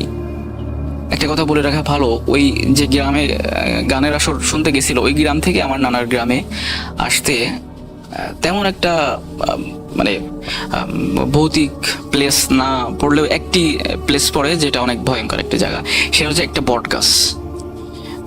বটগাছটা অনেক বড় এবং অনেক পুরাতন একটি বটগাছ, এবং বটগাছটা একটু বাগান টাইপের। বটগাছটা যেখানে অবস্থিত তার আশপাশ নিয়ে অনেকখানি জায়গা নিয়ে একটু বাগান, একটু জঙ্গল এরকম সিস্টেম, এবং ওই বটগাছের আশপাশ নিয়ে কবরস্থান। মানে এমন একটা সিস্টেম যে দিনও মানে যেতেই অনেকে ভয় পায় জায়গাটাতে। তো রাসেল ভাই তারা বাসার দিকে আসতে আসতে ওই বটগাছটার কাছে চলে আসে। বটগাছটা যখন তারা ক্রস করে যখন তারা সামনে আগায়, তখন হঠাৎ করে সামনের দিকে তারা দেখতে পায় যে একটা মহিলা, লাল শাড়ি পরা একটা মহিলা, মাথায় ঘোমটা দেওয়া, তাদের সামনে হাঁটতেছে। এর আগে পরে খেয়াল করি না, ওই বটগাছটা ক্রস করার পরপরই তারা সামনে দেখতে পাচ্ছে যে এরকমটা একটা মহিলা হাঁটতেছে। তাদের কাছে টর্চ ছিল, ব্যাটারি চালিত, অনেক আগে যখন ব্যাটারি চালিত টর্চ লাইট ছিল আর কি, 3টে ব্যাটারি চালিত টর্চ লাইট, এবং ওই টর্চ লাইট একটা এখনো আমার বাড়িতে আছে, আমার নানা ব্যবহার করা টর্চ লাইট। তো যাই হোক, তখন তারা 3জনের কাছে লাইট ছিল, এবং লাইটের আলোতে তারা স্পষ্ট দেখতে পাচ্ছিল যে লাল রঙের একটা শাড়ি পরা একটা মহিলা, ঘোমটা দেওয়া, ফেসটা বোঝা যাচ্ছে না, ঘোমটা দেওয়া, রাস্তার এক পাশ দিয়ে লাজুক প্রকৃতিভাবে হাঁটতেছে আসলে আস্তে আস্তে করে। তখন আমার নানা তারা মনে ভাবে যে এটা এত রাত্রে কার বউ বাসা থেকে বেরোলো, কোথায় যাচ্ছে, এটা মনে করে যে এত রাত্রে কি কারোর বউ বাসা থেকে রাগ করে চলে যাচ্ছে, না কোনো কিছু বা কেউ কিছু চুরি করে নিয়ে কেউ পালাচ্ছে, এরকমটা মনে করে আর কি। তো তারা বলে যে তারা কাছে আসার চেষ্টা করে, হ্যাঁ, মহিলাটার একটু কিছুদের কাছে এসে জিজ্ঞেস করে যে কে তুমি। আসলে কাছে কিন্তু একদমই কাছে আসতে পারছিল না, 10 হাত পিছনে ছিল আর কি। তখন তারা জিজ্ঞেস করছে কে তুমি, বাসা কোথায়, কার বউ তুমি, কোত্থেকে বেরোইছো, কোথায় যাচ্ছ, এরকমটা জিজ্ঞেস করে। আসলে কোনো কথা বলে না, সেই মহিলা হাঁটতেছে। তো আমার নানারা বারবার করে জিজ্ঞেস করতেছে এরকম যে কে তুমি, কোথা থেকে আসছো, কোথায় যাচ্ছ। মহিলাটা কোনো কথাই বলে না। কিন্তু একটা পর্যায়ে নানারা চেষ্টা করে যাচ্ছে সেই মহিলাটাকে ধরার জন্য আর কি। কিন্তু রাসেল ভাই একটা অবাক করা বিষয় যে নানারা যত জোরে হাঁটতেছে মহিলাটাকে ধরার জন্য, মহিলাটা কেন জানি আরো জোরে জোরে মানে চলে যাচ্ছে, মানে কিছুতেই তারা ধরতে পারতেছে না। একটা পর্যায়ে তারা লক্ষ্য করলো রাস্তার পাশে, একদমই রাস্তার পাশে ছিল পগার, চিকন করে একটু আড়ে ছিল পগার আর কি, রাস্তার পাশে একদম। এবং সেই পগারের অপোজিট সাইডে আর কি ছিল আপনার একটি পালং শাকের ক্ষেত। তো রাসেল ভাই হঠাৎ করে এমনি লক্ষ্য করে আমার নানারা যে ওই মহিলাটি একটা ছোট্ট করে লাফ দিয়ে এমনি পগারের ওপার চলে যায় আর কি। ওপার গিয়ে ওই পালং শাকের ক্ষেতের ভিতর ঢুকে যায়। আসলে পালং শাকের ক্ষেতটা ছিল বীজ রাখা পালং শাকের ক্ষেত। রাসেল ভাই আপনি লক্ষ্য করবেন হয়তো বা যে লিসেনার যারা আছে তারাও অনেকটা যারা বুঝবে যে যারা পালং শাকের ক্ষেত দেখছে, বীজ রাখা যে ক্ষেত, সে বীজ রাখা পালং শাকগুলো অনেক লম্বা হয়, অনেক বড় বড় হয়। হ্যাঁ, একটা সাধারণ মানুষ ওইখানে ওর ভিতরে ঢুকলে মানে তাকে বোঝা যাবে না আর কি, এরকমটা অনেক লম্বা। তো ওই মহিলাটা পগারটা লাফ দিয়ে পেরিয়ে ওই পালং শাকের ক্ষেতের ভিতরে ঢুকে যায়। তখন আমার নানারা একটু অবাক হয় যে হঠাৎ কি ব্যাপার। আর পগারটা এতটা বড় ছিল যে একটা পুরুষ মানুষ দৌড়ে এসে লাফ দিয়ে পার হতে পারবে, কিন্তু একটা মহিলা মানুষের কাছে আসলে শাড়ি পরে ছোট্ট করে একটা লাফ দিয়ে পগারটা পার হওয়া সম্ভব না। তখন তারা ভাবে যে কি হতে পারে এটা। তারপরেও তারা মনে করে যে দেখি আমরা বিষয়টা দেখবো, যেহেতু আমার সংখ্যায় 3জন আছে, কোনো ভয় নেই। তখন তারাও 3জন লাফ দিয়ে পগার পার হয়ে ওপারে যায় আর কি। গিয়ে ওই পালং শাকের ক্ষেতের ভিতরে খুঁজতে শুরু করে ওই মহিলাটাকে। তারা 3জনে এতটা মানে খোঁজাখুঁজি করে এবং এতটা করে রীতিমতো পালং শাক নষ্ট করে ফেলে, শাকের যে বীজ। পাশে লাঠি রাখা ছিল, লাঠি দিয়ে শাকের পরে বাড়ি দিতে শুরু করে। এরকমটা মানে যদি গায়ে লাগে তাহলে অবশ্যই বেরোবে কেউ যদি ওখানে থেকে থাকে। তো রাসেল ভাই দেখেছে কেউ নেই সেখানে, অনেক খোঁজাখুঁজি করে, অনেক লাইটের আলোয় রীতিমতো শাকের ক্ষেত তারা চষে ফেলে, কিন্তু কিছুই তারা পায় না। পরবর্তী তারা মনে করে যে আসলে এটা প্যারানর্মাল কিছু হতে পারে, অস্বাভাবিক কিছু, চলো আমার বাসায় চলে যাই। কিছু যেতে পারলাম না। তারপর রাসেল ভাই তারা বাসায় চলে আসে এবং পরদিন এই ব্যাপারে গ্রামের আশপাশের কয়েকজনকে শেয়ার করে যে এরকম রাত্রে আমরা দেখছি। এবং রাসেল ভাই ক্ষেতটা তারা নষ্ট করে ফেলে। সঙ্গত কারণেই তাদের 3 জনকে জরিমানা দিতে হয় ক্ষেত নষ্ট করার কারণে। আসলে শাকের বীজ রাখছিল আর কি, বীজ ধারণ করছিল। যাই হোক, ওই ঘটনা ওই দিন শেষ। তার ঠিক সপ্তাহ খানেক পরে আরেকটি ঘটনা ঘটে। এটা ঘটে আমার নানা, সেদিন ছিল হাটের দিন, শুক্রবার। আমার নানা যেহেতু সে তেলের ব্যবসায়ী ছিল, বাজারে তেলের দোকান ছিল, তিনি হাটবার দিন বেচা কিনা শেষে দোকান বন্ধ করে বাসার দিকে রওনা দেয়। রাসেল ভাই বাজার থেকে বাসার দিকে আসার এই রাস্তাটি কিন্তু আর একটা রাস্তা, আসলে ওই রাস্তা না, ওই বট গাছের রাস্তা না, অন্য আর একটা সাইডে আর একটা রাস্তা আসলে। তো আমার নানা সেদিন একা ছিল, সাথে আর কেউ ছিল না। হাটবার যেহেতু অনেক দেরি হয়ে যায়, দোকান বন্ধ করে বাসার দিকে রওনা দেয়। তো রাসেল ভাই ওই গ্রামটা আসলেই একটু বাগান টাইপের, বেশি একটু ঝোপঝাড় এরকম আর কি, বাঁশঝাড় এরকম টাইপের আর কি। তো আমার নানা বাসার দিকে আসতে থাকে। হাঁটতে হাঁটতে একটি কবরস্থান পড়ে, ছোট্ট একটা কবরস্থানটা ক্রস করে সামনে আসতে থাকে। আস্তে আস্তে ছোট্ট একটা ঝোপের মতো আসলে আছে, একটু জঙ্গল টাইপের, একটু বাঁশ গাছ আছে, কিছু গাছগাছালি এরকম আছে আর কি। ওইখানে যখন আসে, হঠাৎ করে মিশেল লক্ষ্য করে যে তার সামনে অনেক বড় ধরনের একটি অবয়ব দাঁড়িয়ে আছে, এবং অবয়বটা এতটাই লম্বা, এতটাই বড় যে তার ফেস দেখা যাচ্ছে না, তার মাথায় দেখা যাচ্ছে না যে মাথা আছে কিনা, এতটা লম্বা, এতটা বড়। তো রাসেল ভাই ওটা দেখে ফার্স্টে একটু ভয় পেয়েছে হঠাৎ করে, আমার নানা যে বিষয়টা কি হলো। তারপর আমার নানা একটু সাহসী প্রকৃতি ছিল, রাত বেরাত চলাফেরা করতো, একটু সাহসী টাইপের ছিল তিনি করেন সাহস নিয়ে বলে যে, বুকে সাহস নিয়ে তিনি বলে যে, কে তুমি, রাস্তা থেকে সরে যাও, আমাকে যেতে দাও।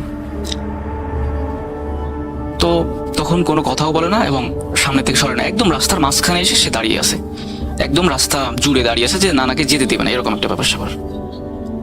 আসলে একটা কথা বলে রাখা ভালো, আমার নানার কাছে সবসময়ের জন্য একটি অস্ত্র থাকতো।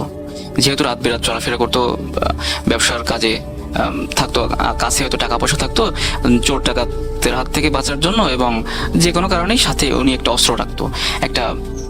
ওই অস্ত্রটাকে আমার নানারা বলতো যে গুপ্তি, যেটা আসলে খঞ্জর টাইপের, 2 পাশেই ধারালো, এরকম একটা জিনিস আমার নানা সবসময় জন্য সাথে রাখতো রাত্রেবেলা যখনই কোথাও বেরোতো আর কি। তো রাসেল ভাই আমার নানার কাছে ওই অস্ত্রটি ছিল। তা ওই অবয়বটাকে আমার নানা এত বলতেছে যে তুমি সরে যাও, আর অবয়বটার কালার ছিল একটা বরফের মতো, সাদা বরফ টাইপের, এরকম একটা ছায়া মূর্তি, মানে একটা মূর্তির মতো অনেকটা দাঁড়িয়ে আছে আর কি। এরকম কিছুতেই সরতেছে না, কোন কথা বলতেছে না, নড়াচড়া করতেছে না, একদম দাঁড়িয়ে আছে নানার সামনে। আমার নানা বলতেছে সরে যাও, আমার পথ আটকে না দাঁড়ায় আমাকে যেতে দাও, আমি বাসায় যাবো। তা কিছুতেই সরে না রাসেল ভাই। একটা পর্যায়ে আমার নানা আর কি মনে সাহস নিয়ে রাগান্বিত কণ্ঠে বলে যে, তুই সরবি না, সরে যা বলতেছিস, তুই যে না সরিস তাহলে কিন্তু তোর কপালে দুর্ভোগ আছে, এরকমটা বলে আর কি। তাও সরে না। তখন একটা পর্যায়ে আমার নানা করলো কি, চামড়ার ব্যাগ থেকে ওই গুপ্তিটা নানা আর কি টান দিয়ে বের করে আর কি, মানে বলে ওঠে যে তুই সরলি না, দেখ তাহলে তোরা কি করি। এইটা বলে ওই গুপ্তিটা দিয়ে সজোরে আঘাত করে ওই অবয়বটার গায়ে আর কি। আঘাত করার সাথে সাথে রাসেল ভাই হঠাৎ করে এমনি ওই অবয়বটি বড় ধরনের একটি আগুনের কুণ্ডলি পাকিয়ে যায়, শো করে উড়ে চলে যায় রাসেল ভাই। উড়ে চলে যায় এবং আমার নানার ঠিক সামনে, অনেকটা সামনে আমার নানার এক চাচাতো ভাই, সেও বাজার থেকে বাসায় যাচ্ছিল আর কি। সে কিছুটা সামনে ছিল, সেও একা ছিল, সাথে সাথে কেউ ছিল না। রাসেল ভাই উনার মাথার উপর দিয়ে আর কি ওই আগুনের গোল্লাটা উড়ে যাচ্ছিল। উনি ওইটা দেখে প্রচন্ড ভয় পায়। হঠাৎ করে উনি দেখে যে ওনার মাথার উপর দিয়ে বড় একটা আগুনের গোল্লা শো করে উড়ে চলে যাচ্ছে। উনি এটা দেখে চিৎকার করা শুরু করে, এই বাবারে মারে বাঁচাও, এই দেখো সে কি যাচ্ছে উপরে, এরকম করে মানে আর্তনাদ শুরু করে। এইটা শুনে আমার নানা পিছন থেকে শুনতে পায় এবং আমার নানা তখন দৌড়ে সামনে চলে আসে, যে বলে যে ভাই তুমি ভয় পেও না, আমি তোমার পিছনে আছি, ভয় পেও না, আমি আশরাফ, আমি আসি পিছনে, ভয় নেই। তখন আর কি উনি নানাকে দেখে একটু সাহস পায় এবং নানারে বলে যে ভাই তুই দেখছিস, আমার মাথার উপর দিয়ে কেবল দেখলাম বড় একটা আগুনের গোল্লা উড়ে চলে গেল। তখন আমার নানা বলে যে না কই কি, আমি তো কিছু দেখিনি, তুমি ভুল দেখছো মনে হয়, এটা কিছু না, তুমি বাসায় চলো, ভয় নেই, এটা তুমি কিছু দেখোনি। এইরকম বলে তারা সান্ত্বনা দিয়ে আর কি বাসায় চলে আসে। বাসায় এসে ওই লোকটা অনেক ভয় পায়, যাই হোক তাকে অনেক ঝাড়ফুঁক করে। আমার নানা আসলে ভয় তার লাগেনি একদমই। তো রাসেল ভাই এই ছিল ঘটনা আমার নানার সাথে ঘটে যাওয়া ঘটনা। যদি ভালো লাগলে অবশ্যই শ্রোতাদের সাথে শেয়ার করবেন। আসসালামু আলাইকুম রাসেল ভাই, কেমন আছেন? আশা করি খুবই ভালো আছেন এবং আমি জানি আপনি সবসময় ভালোর দলই আছেন। তো রাসেল ভাই, আমার ঘটনা শুরু করার আগে আমার সম্পর্কে কিছু বলতে চাই। আমি যখন 6-এ পড়ি রাসেল ভাই, তখন থেকে আপনার বৌদ্ধ ফেমের সাথে কানেক্টেড। তো এমনও দিন গেছে যখন আমি তো ছোট ছিলাম, অনেক ভয় পাইতাম এবং আমি ছোটবেলা থেকে একটু ভীতু প্রকৃতির, বাট এখন হয়তো আপনার ভূত.com এবং প্লাস ভূত ফেম শুনতে শুনতে একটু হলেও সাহস বাড়ছে। তো এমনও দিন গেছে আমি যখন আপনার ভূত ফেম শুনছি, তখন রাত্র তো অনেক হয়ে যাইতো, প্রায় 1-1.5 ঘন্টার শো চলতো, 2 ঘন্টার শো। তো এমন দিন গেছে আমি ভয়ের কারণে টয়লেটে বন্ধ যেতে পারতাম না, ঠিক আছে? কিন্তু তারপর আমি প্রত্যেক শুক্রবার আমি ওই ভূতি ফেম শোনাই লাগবে আমার। তো রাসেল ভাই ক্লাস 6 থেকে এই অনার্স সেকেন্ড ইয়ারে পড়ি, তো এই পর্যন্ত কানেক্টেড আছি আল্লাহর রহমতে। যতদিন পর্যন্ত ভূত ফেম আছে, ভূত ফেম তো শেষ, বাট ভূত.com, কিন্তু আপনি তো আছেন, যতদিন মধ্যে আপনি আছেন, যতদিন মধ্যে আপনার শো আছে, যতদিন পর্যন্ত আমি আছি। তো রাসেল ভাই ধন্যবাদ যদি আমার গল্প আপনি শোনান, অডিও ক্লিপটা। তো রাসেল ভাই আর কোনো কথা না বলে আমি মূল গল্পে চলে যাই। রাসেল ভাই, আমার এই গল্পটা আমার নানার সাথে ঘটা। তো উনি যখন ছোট তখন, তো অনেক বছর আগের আমার এই ঘটনাটা পটুয়াখালী জেলার বরিশাল বিভাগ, রাজাপুর ইউনিয়ন। তো আমাদের গ্রামটা এভাবে, আমাদের গ্রামে আশেপাশে প্রত্যেক বছর অনেক মেলা বসতো, যেমন বৈশাখী মেলা, প্লাস হলো হিন্দুদের পূজার সময় মেলা বসতো। তো আমাদের গ্রামের সবাই মনে করেন একসাথে মিলেমিশে থাকতো, এক গ্রামের মানুষ আর গ্রামে আসতে যেত, তো সবার সাথে ভালো বন্ডিং। প্লাস হলো রাসেল ভাই একটা যে সত্যি কথা, যেটা যে গ্রামের ইয়ং জেনারেশন যারা আছে, ওরা কিন্তু অনেক সাহসী হয়। প্লাস হলো ওরা ভূতের সাথে দেখাশোনা অভ্যস্ত, যেমন অনেকেই অনেক প্যারানর্মাল বিষয় দেখে বা ফেস করে, তো তারা কিন্তু অতটা ভয় পায় না, ঠিক আছে, যদি একদম কঠিন কিছু না হয়। তো আমাদের গ্রামের 2 গ্রাম পরে একটা মেলা বসছিল কনকদিয়া ইউনিয়নে, হয়তো অনেকে চিনবে। ওইখানে হিন্দুদের একটা মেলা বসছিল।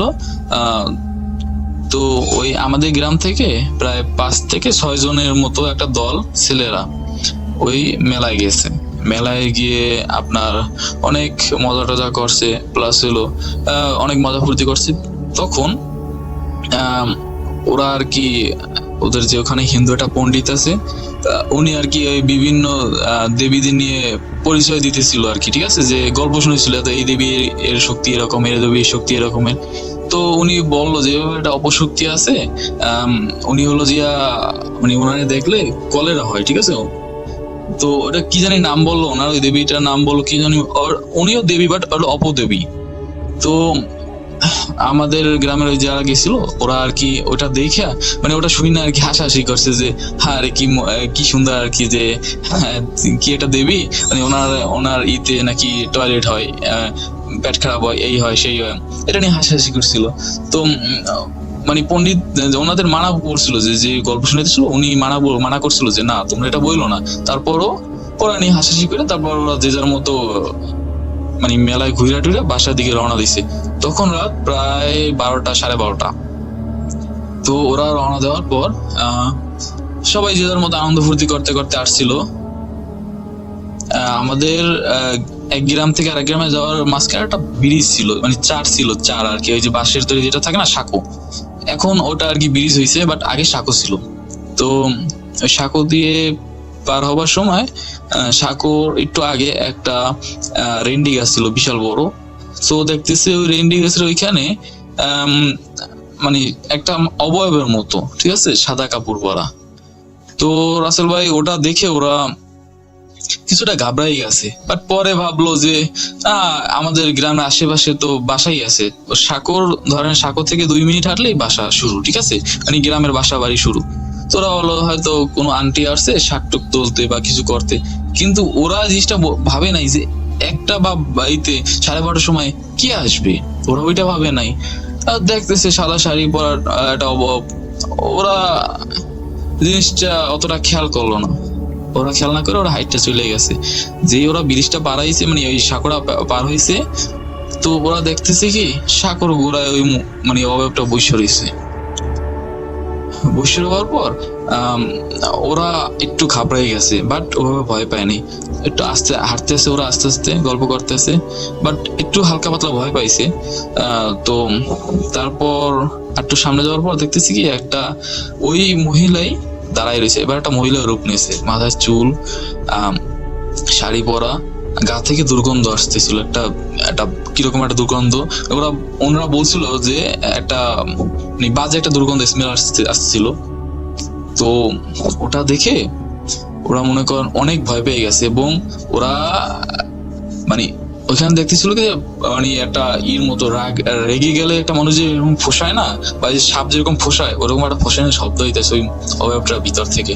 তো ওরা দেখে অনেক ভয় পেয়ে গেছে। তো যেহেতু বাসা বাড়ি দূরে ছিল না, চিল্লান মেরে যে যার মতো মনে করেন দৌড়তেছে বাসা বাড়ির দিকে।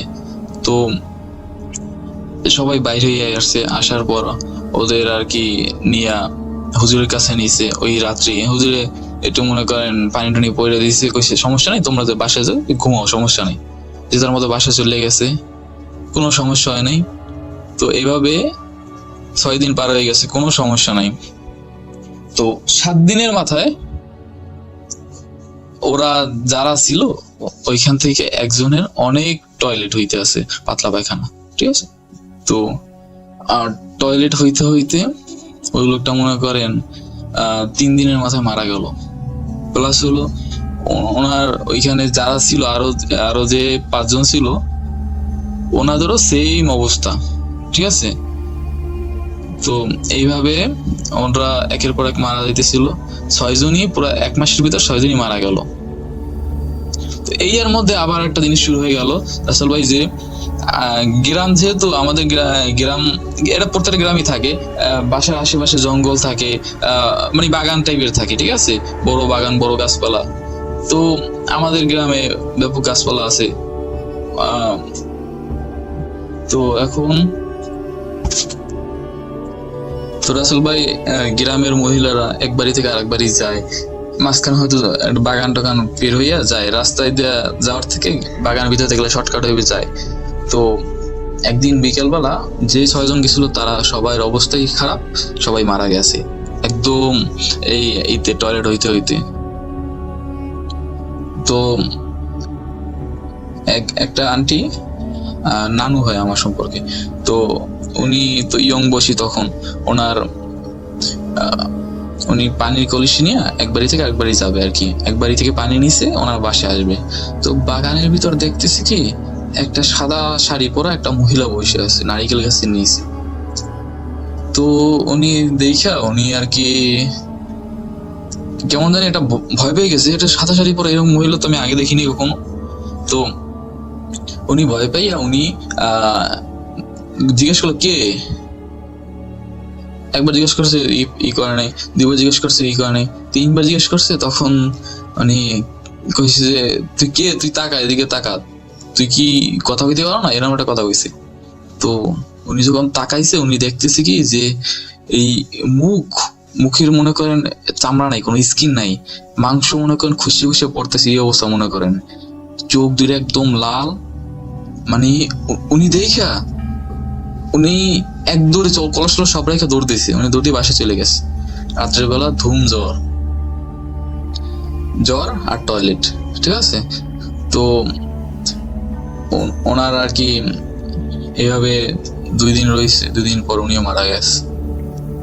তো রাসেল ভাই এইভাবে মনে করেন অনেক আছে কি, অনেকে আছে রাত্রের বেলা 10টা 10:30টায় বাজার থেকে, গ্রামের পাশে বাজার আছে, বাজার থেকে বাসায় আসে, তো আসার পথে দেখি এরকম দাঁড়ায় রয়েছে, যেই দেখছে সেই মারা গেছে, হয়তো 1 দিন পরে বা 2 দিন পরে।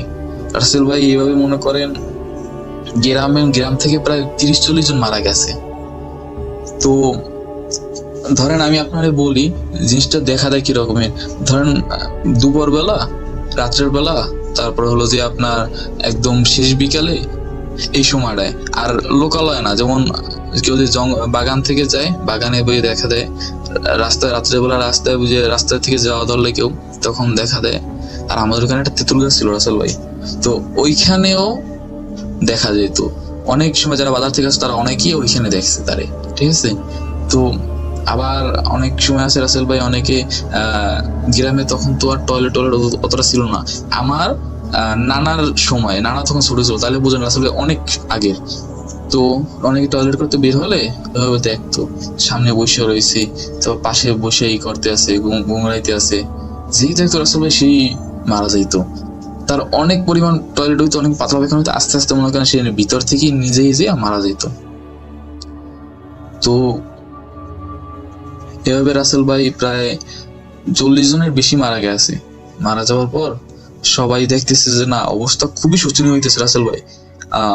একটা গ্রাম থেকে যতগুলো মানুষ মারা যায়, সবাই তো আতঙ্ক, কেউ বাসা থেকে বাইর হয় না। মনে করেন সন্ধ্যার আগে সবাই বাসায় ঢোকে, সব জায়গায় যাইলে মনে করেন ওইটারে দেখা যায়, ওইসব জায়গায় যায় না। কিন্তু ওই জিনিসটা মনে করেন বাসা আসবে, হাইটা বেড়ায়, আঙ্গুল দিয়ে মনে করেন, মানে এই যে খামছিল যেরকম হয় না বাসায় টিনের বাড়িতে, ওরকম মাঝে মধ্যে শোনা যায় খামছে, ঠিক আছে। আপনার হলো রাত্রের বেলা, আর তারপর বিকেল বেলা এই সূর্য ডোবার সময় এরকম একটা সাউন্ড আসে। তো রাসেল ভাই এভাবে চলতেছিল, কিন্তু আর কয়দিন মানুষ এই সচেতন থাকে, 2 সময় বাইরে গেছে, যারা বাইরেছে তারাই মারা গেছে। আর জিনিসটা এইভাবে হয়ে গেছে যে রাসেল ভাই বাইরের গ্রামের মানুষ জানতে আসলে জিনিসটা মহামারীর রূপ নিয়েছে আমাদের এইতে, যেই দেখতো সেই মারা যাইতো। বুঝেন রাসেল ভাই যে কতটা ভয়ঙ্কর, একটা অভাব দেখতো আর সেই মারা যেত কিছুদিন পর, দম জ্বর হইতো, টয়লেট হইতে থাকতো, আর তার খাওয়ার কোনো রুচি থাকতো না। তো রাসেল ভাই এভাবে চলতেছিল। তো একদিন সকালবেলায় বৈঠক হয়েছে যে কি করা যায়, যারা মান্যগণ্য আছে সবাই বলে এই বৈঠক হয়েছে যে কি করা যায়, কি করলে এই মহামারীটা থামবে। গ্রামের যদি এতগুলো মানুষ মারা যায় রাসেল ভাই, এমনি মানুষের ভিতর আতঙ্ক, ভয় সবকিছু গ্রাস করে নেয়। তো সবাই মিলা বৈঠকে বসলো। তারপর আমাদের ওই জায়গায় চরমনাই হুজুর উনি আসতো, মানে আমাদের এখান থেকে একটু দূরে আর কি, বাট আমাদের আশেপাশে, আমাদের রেঞ্জের ভিতরেই। যেমন সম্ভবত মনে হয় আমাদের এখান থেকে যেমন আমি এখনই ধারণা দিই যে আমাদের গ্রাম থেকে উনি যেখানে আসতো, এখানে এখন গাড়ির পথ হয়েছে, তো গাড়িতে যাইতে 60 টাকা সম্ভবত লাগে। তো এতটুকু একটা দূরত্ব, বেশি না আহামরি, হাইটে গেলে মনে করেন 1 বেলা। তো তারা গেছে হুজুরের কাছে যাইয়া হুজুরের সব বললো। তখন হুজুরের ইয়ং বয়স, হুজুরের অনেক পাওয়ার। তো হুজুরের সবকিছু বলার পর হুজুর বলছে যে তোমরা চলে যাও, তোমাদের ভিতরে একজনের রাখে যাও, আমি তার সাথে আমার এখানে তো আজকে একটা মাহফিল আছে, আর হলো যে এখানে তোমাদের মতো আরো মানুষ আছে, তো আজকে আমি তাদের সময় দিই, কালকে আমি তোমাদের সময় দেবো। তো একজন মানুষ রেখে যাও যে আমার পথ চিনে নিয়ে যাবে। তো এখানে রাখা হলো আমার নানার বাবারে। তো তারে রাইখে আসলো সবাই। যেই দিন আসলো ওই দিন একজন মানুষ মারা গেছে। তো রাসেল ভাই এমন একটা সিচুয়েশন তৈরি হয়ে গেছে, সবার ভিতরে আতঙ্ক, কি কোথায় দিয়ে দেখে বলায়। তো হুজুরে আসলো পরের দিন উনি আস্তে আস্তে দুপুর হয়ে গেছে। তো উনি আসার ভিতরেই দেখা গেল কি যে আপনার যে গরম পরিবেশটা, ঠিক আছে, সবকিছু গরম একদম, ঠিক আছে, মানুষের মধ্যে আতঙ্ক, এই গরম পরিবেশটা একদম নীরব হয়ে গেল কেমন জানি। তো উনি আসলো, উনি আসার পর আপনার উনি জিনিসটা সব শোনার পর উনি একটু সবকিছু ঘুরে ঘুরে দেখলো, গেলো যে আমার নানার বাবারে বললো যে তুমি বাসার ভিতরে থাকো, আমি সবকিছু ঘুরে ঘুরে আসতেছি, তোমরা সবাই এই উঠানের ভিতর জড়ো হয়ে থাকো। তো উনি ঘুরলো, ওনার যে শিশু ছিল, 2টি শিশু নিয়ে আসছিল, সবাই নিয়ে ঘুরে দেখে তারপর আসলো। তারপর বলল যে আপনাদের ভিতরে কেউ না কেউ ওনারে আনছে, ঠিক আছে, ওই অপশক্তিরে ঠাট্টা বিদ্রুপ করে আনছে। তো তারপর আর কি তারা মানে হুজুরকে বললো যে হুজুর এরকম প্রথমে এরাই মারা গেছে। তো হুজুর বললো যে তারাই কোনো না কোনো ভাবে আনছে। তো এখন এইটার সমাধান করা সম্ভব, বাট হলো আপনাদেরও অনেক সতর্ক থাকতে হবে। তো এইভাবে হুজুর আপনার হলো যে বাড়ির 4 কোণা, আপনার হলো যে আমাদের এখানে আমি আমার গ্রামটা বর্ণনা দিই। গ্রামে হলো যে বাড়িগুলো তো একটা উঠান থাকে, চারপাশে বাড়ি থাকে। তো এইভাবে মনে করেন আমাদের এখানে প্রায় 4 সারি এরকম বাড়ি আছে, বড় বাড়ি, ছোট বাড়ি, মেজো বাড়ি, এরকমের চারির বাড়ি আছে। তো প্রত্যেকটা বাড়ির আপনার হলো যে বাগান সহ 4 কোণায়, পশ্চিম পূর্ব এরকম 4 কোণায় 4টা আপনার কি যেন লোহাটো আরো কি জানি আছে, ওগুলো পুঁতে দিয়ে গেছে। বলছে যে এইটা মানে অনেক ভিতরে গভীরে পুঁতে দিয়েছে। বলছে যে এইটা যেন কেউ না উঠায়, ঠিক আছে, যতদিন পর্যন্ত এইটা আছে ততদিন মতো এর ভিতরে তোমাদের কেউ কোনো ক্ষতি করতে পারবে না, তোমরা সুরক্ষিত থাকবা। তো এইভাবে মনে করেন কিছুদিন গেল, আর কোনো সমস্যা নাই, ওই মনে করেন বাগান টাগান সবকিছু বন্ধ করে দিয়েছে। বাট আপনার হলো যে ওই যে তেঁতুল গাছটা বললাম রাস্তার পাশে, ওদিকে তো আর বন্ধ করে নাই। তো ওদিকে মনে করেন যারা আসতো, ঠিক আছে, মাঝে মধ্যেই দেখতো, আর দেখলেই তো সে মারা যাইতো 2 দিন পর 3 দিন পর। আর একটা জিনিস আসল ভাই, যতদিন পর্যন্ত কেউ মারা না যাইতো, ওইটা দেখার পর ওই মারা যাওয়ার আগ পর্যন্ত আর কেউ দেখা দিত না, মারা যাওয়ার পর আবার দেখা দিত, এরকম একটা সিস্টেম চলতেছিল। তো এইভাবে আরো প্রায় 4-5 জন মারা গেছে। তারপর ওই হুজুরও চলে গেছিল। তো হুজুরের বাসায় গেল সবাই, বাসায় যাইতে তো 1 দিন লেগে গেল। তো হুজুরের আবার সব জানাই না হইলো। তারপর হুজুর তার 2 থেকে 3 দিন পর আসলো। আবার আসার পর উনি পুরা আপনাদের লজিয়া পুরা গ্রামটারে উনি ওই যে যেটারে বলে বন্ধ করে দিয়েছে আর কি, বা সুরক্ষিত করে দিয়েছে, সুরক্ষা কবচ দিয়ে দিয়েছে আর কি, ওইটা ওরকম। তো উনি গ্রামের সব কয়টা সীমানায়, মানে গ্রাম যেখান থেকে শুরু হয় ওই সীমানায় সব কয়টা ঘুরা কি যেন পুঁইতা দিয়েছে। তো উনি আর কি এই কাজটা করার জন্য একবেলা সময় নিছে। একবেলা আর কি, একবেলার ভিতর যা যা দরকার, যতটুকু মানে ফুফার কাজ যা আছে আর কি, আল্লাহর দরুদ কালাম, অবশ্যই এটা আসল ভাই আল্লাহর দরুদ কালাম ছাড়া সম্ভব না, এটা আল্লাহর মানে মহিমা ছাড়া কোনোভাবেই সম্ভব না, এত বড় অপশক্তিটা করা। আল্লাহ তাআলাই তো বলছে যে রাসূল ভাই যে আমি সব সমক্ষমতার অধিকারী। তো শয়তানের ক্ষমতা তো এখানে কিছু না রাসূল ভাই। তো উনি আর কি আল্লাহর নাম কালাম যেটাই বলেন ওটা নিয়ে আপনার হলো যে স্টিলের যেগুলা স্টিল, তারপর আরো বিভিন্ন জিনিসপত্র সেগুলোর উপরে ফুটো দিয়ে অনেক কিছু লেখে রেখে উনি পুঁতে থেকে গেল। আপনার পুরা আমাদের যে গ্রামটার পুরা 4 কোণায় এভাবে পুঁতে থেকে গেলো, সব কটা কোণায়। তো রাসেল ভাই তারপর থেকে আল্লাহর রহমতে আর হলো যে হুজুরে বলছিল যে আপনারা একটা মিলাদের ব্যবস্থা করেন, আল্লাহর মনে করেন আল্লাহর কাছে আল্লাহর সন্তুষ্টি করে একটা মিলাদের ব্যবস্থা করেন, ঠিক আছে, যে আল্লাহর কাছে সাহায্য চাইয়া। তো এভাবে একটা মিলাদের ব্যবস্থা করলো হুজুর থাকা অবস্থায়। সবাই আসলো, সবাই এসে খাইয়ে দোয়া টোয়া করে খাইয়ে টিয়ে নিজের মতো বাসায় চলে গেল, হুজুরও চলে গেল। তারপর রাসেল ভাই তারপর থেকে আল্লাহর রহমতে এই সমস্যা আর হয় নাই। আর মনে করেন কোনো মানুষই আর ওরকম দেখে নাই। আর সত্যি কথা বলতে কি রাসেল ভাই, তখনকার আমলে হুজুরদের অনেক শক্তি ছিল, তাদের ভিতর দ্বীনের শক্তি ছিল, প্লাস আলিমি শক্তি ছিল, তারা চাইলে অনেক অসম্ভবের সম্ভব করতে পারতো রাসেল ভাই। তো যাই হোক রাসেল ভাই, এটা ছিল আমার ঘটনা। যদি আসসালামু আলাইকুম রাসেল ভাই। আমার নাম নিলয়, ছদ্মনাম। আমি ক্লাস 9-এর একজন ছাত্র। আজকে আমি একটা আমার জীবনের সাথে ঘটে যাওয়া ব্ল্যাক ম্যাজিকের একটা ঘটনা শেয়ার করতে চাচ্ছি। যদি ভালো লাগে তাহলে অবশ্যই শোনানোর অনুরোধ করব। স্টোরিটা 100% রিয়াল। ইভেন যদি আপনি প্রুফ চান তাও আমি দিতে পারবো, অনেক প্রুফ। তো ঘটনায় আমি শুরু করছি। ঘটনা হলো একটা ব্ল্যাক ম্যাজিক আমার সাথে এবং আমার ফ্যামিলির সাথে। তো ঘটনাটা শুরু হয় আমার আর্লি এজ থেকেই। তো আমি প্রথমে কে কিভাবে করেছে এটা বলবো, তারপরে এগুলোর কি ফলাফল হয়েছে আমাদের ফ্যামিলির সাথে বা আমার সাথে সেটা বলবো। তো আমি থাকি রাজশাহীর কোন একটা জায়গায়। তো আমি ক্লাস 9-এ পড়ি এবং যখন আমি ছোট আমার ফ্যামিলি, আমার আব্বুর দাদির বাসা হলো চাপাই। তো আমার আব্বুরা হলো 4 ভাই। তো আমার আব্বু আমার 3 ভাইয়ের চাইতে আমার আব্বু একটু সফল আর কি, যথেষ্ট আর কি উন্নতি করতে পারছে আর কি জীবনে। তো আমার জন্মের আগে থেকে এটা আর কি আমার দাদির বাসার কারোরই সহ্য হইতো না এই বিষয়টাকে, আমরা কেন এত সফল বা এরকম টাইপের কিছু। তো আমি ছোটবেলা থেকে অনেক মেধাবী একজন স্টুডেন্ট। কারণ আমার কখনো 2 রোল হয়নি ছোটবেলাতে। আমার আর্লি নার্সারি থেকে 4 পর্যন্ত কখনো আমার 2 রোল হয়নি, অলওয়েজ 1 রোল থেকে, যেমন 5-এও 1 রোল ছিল।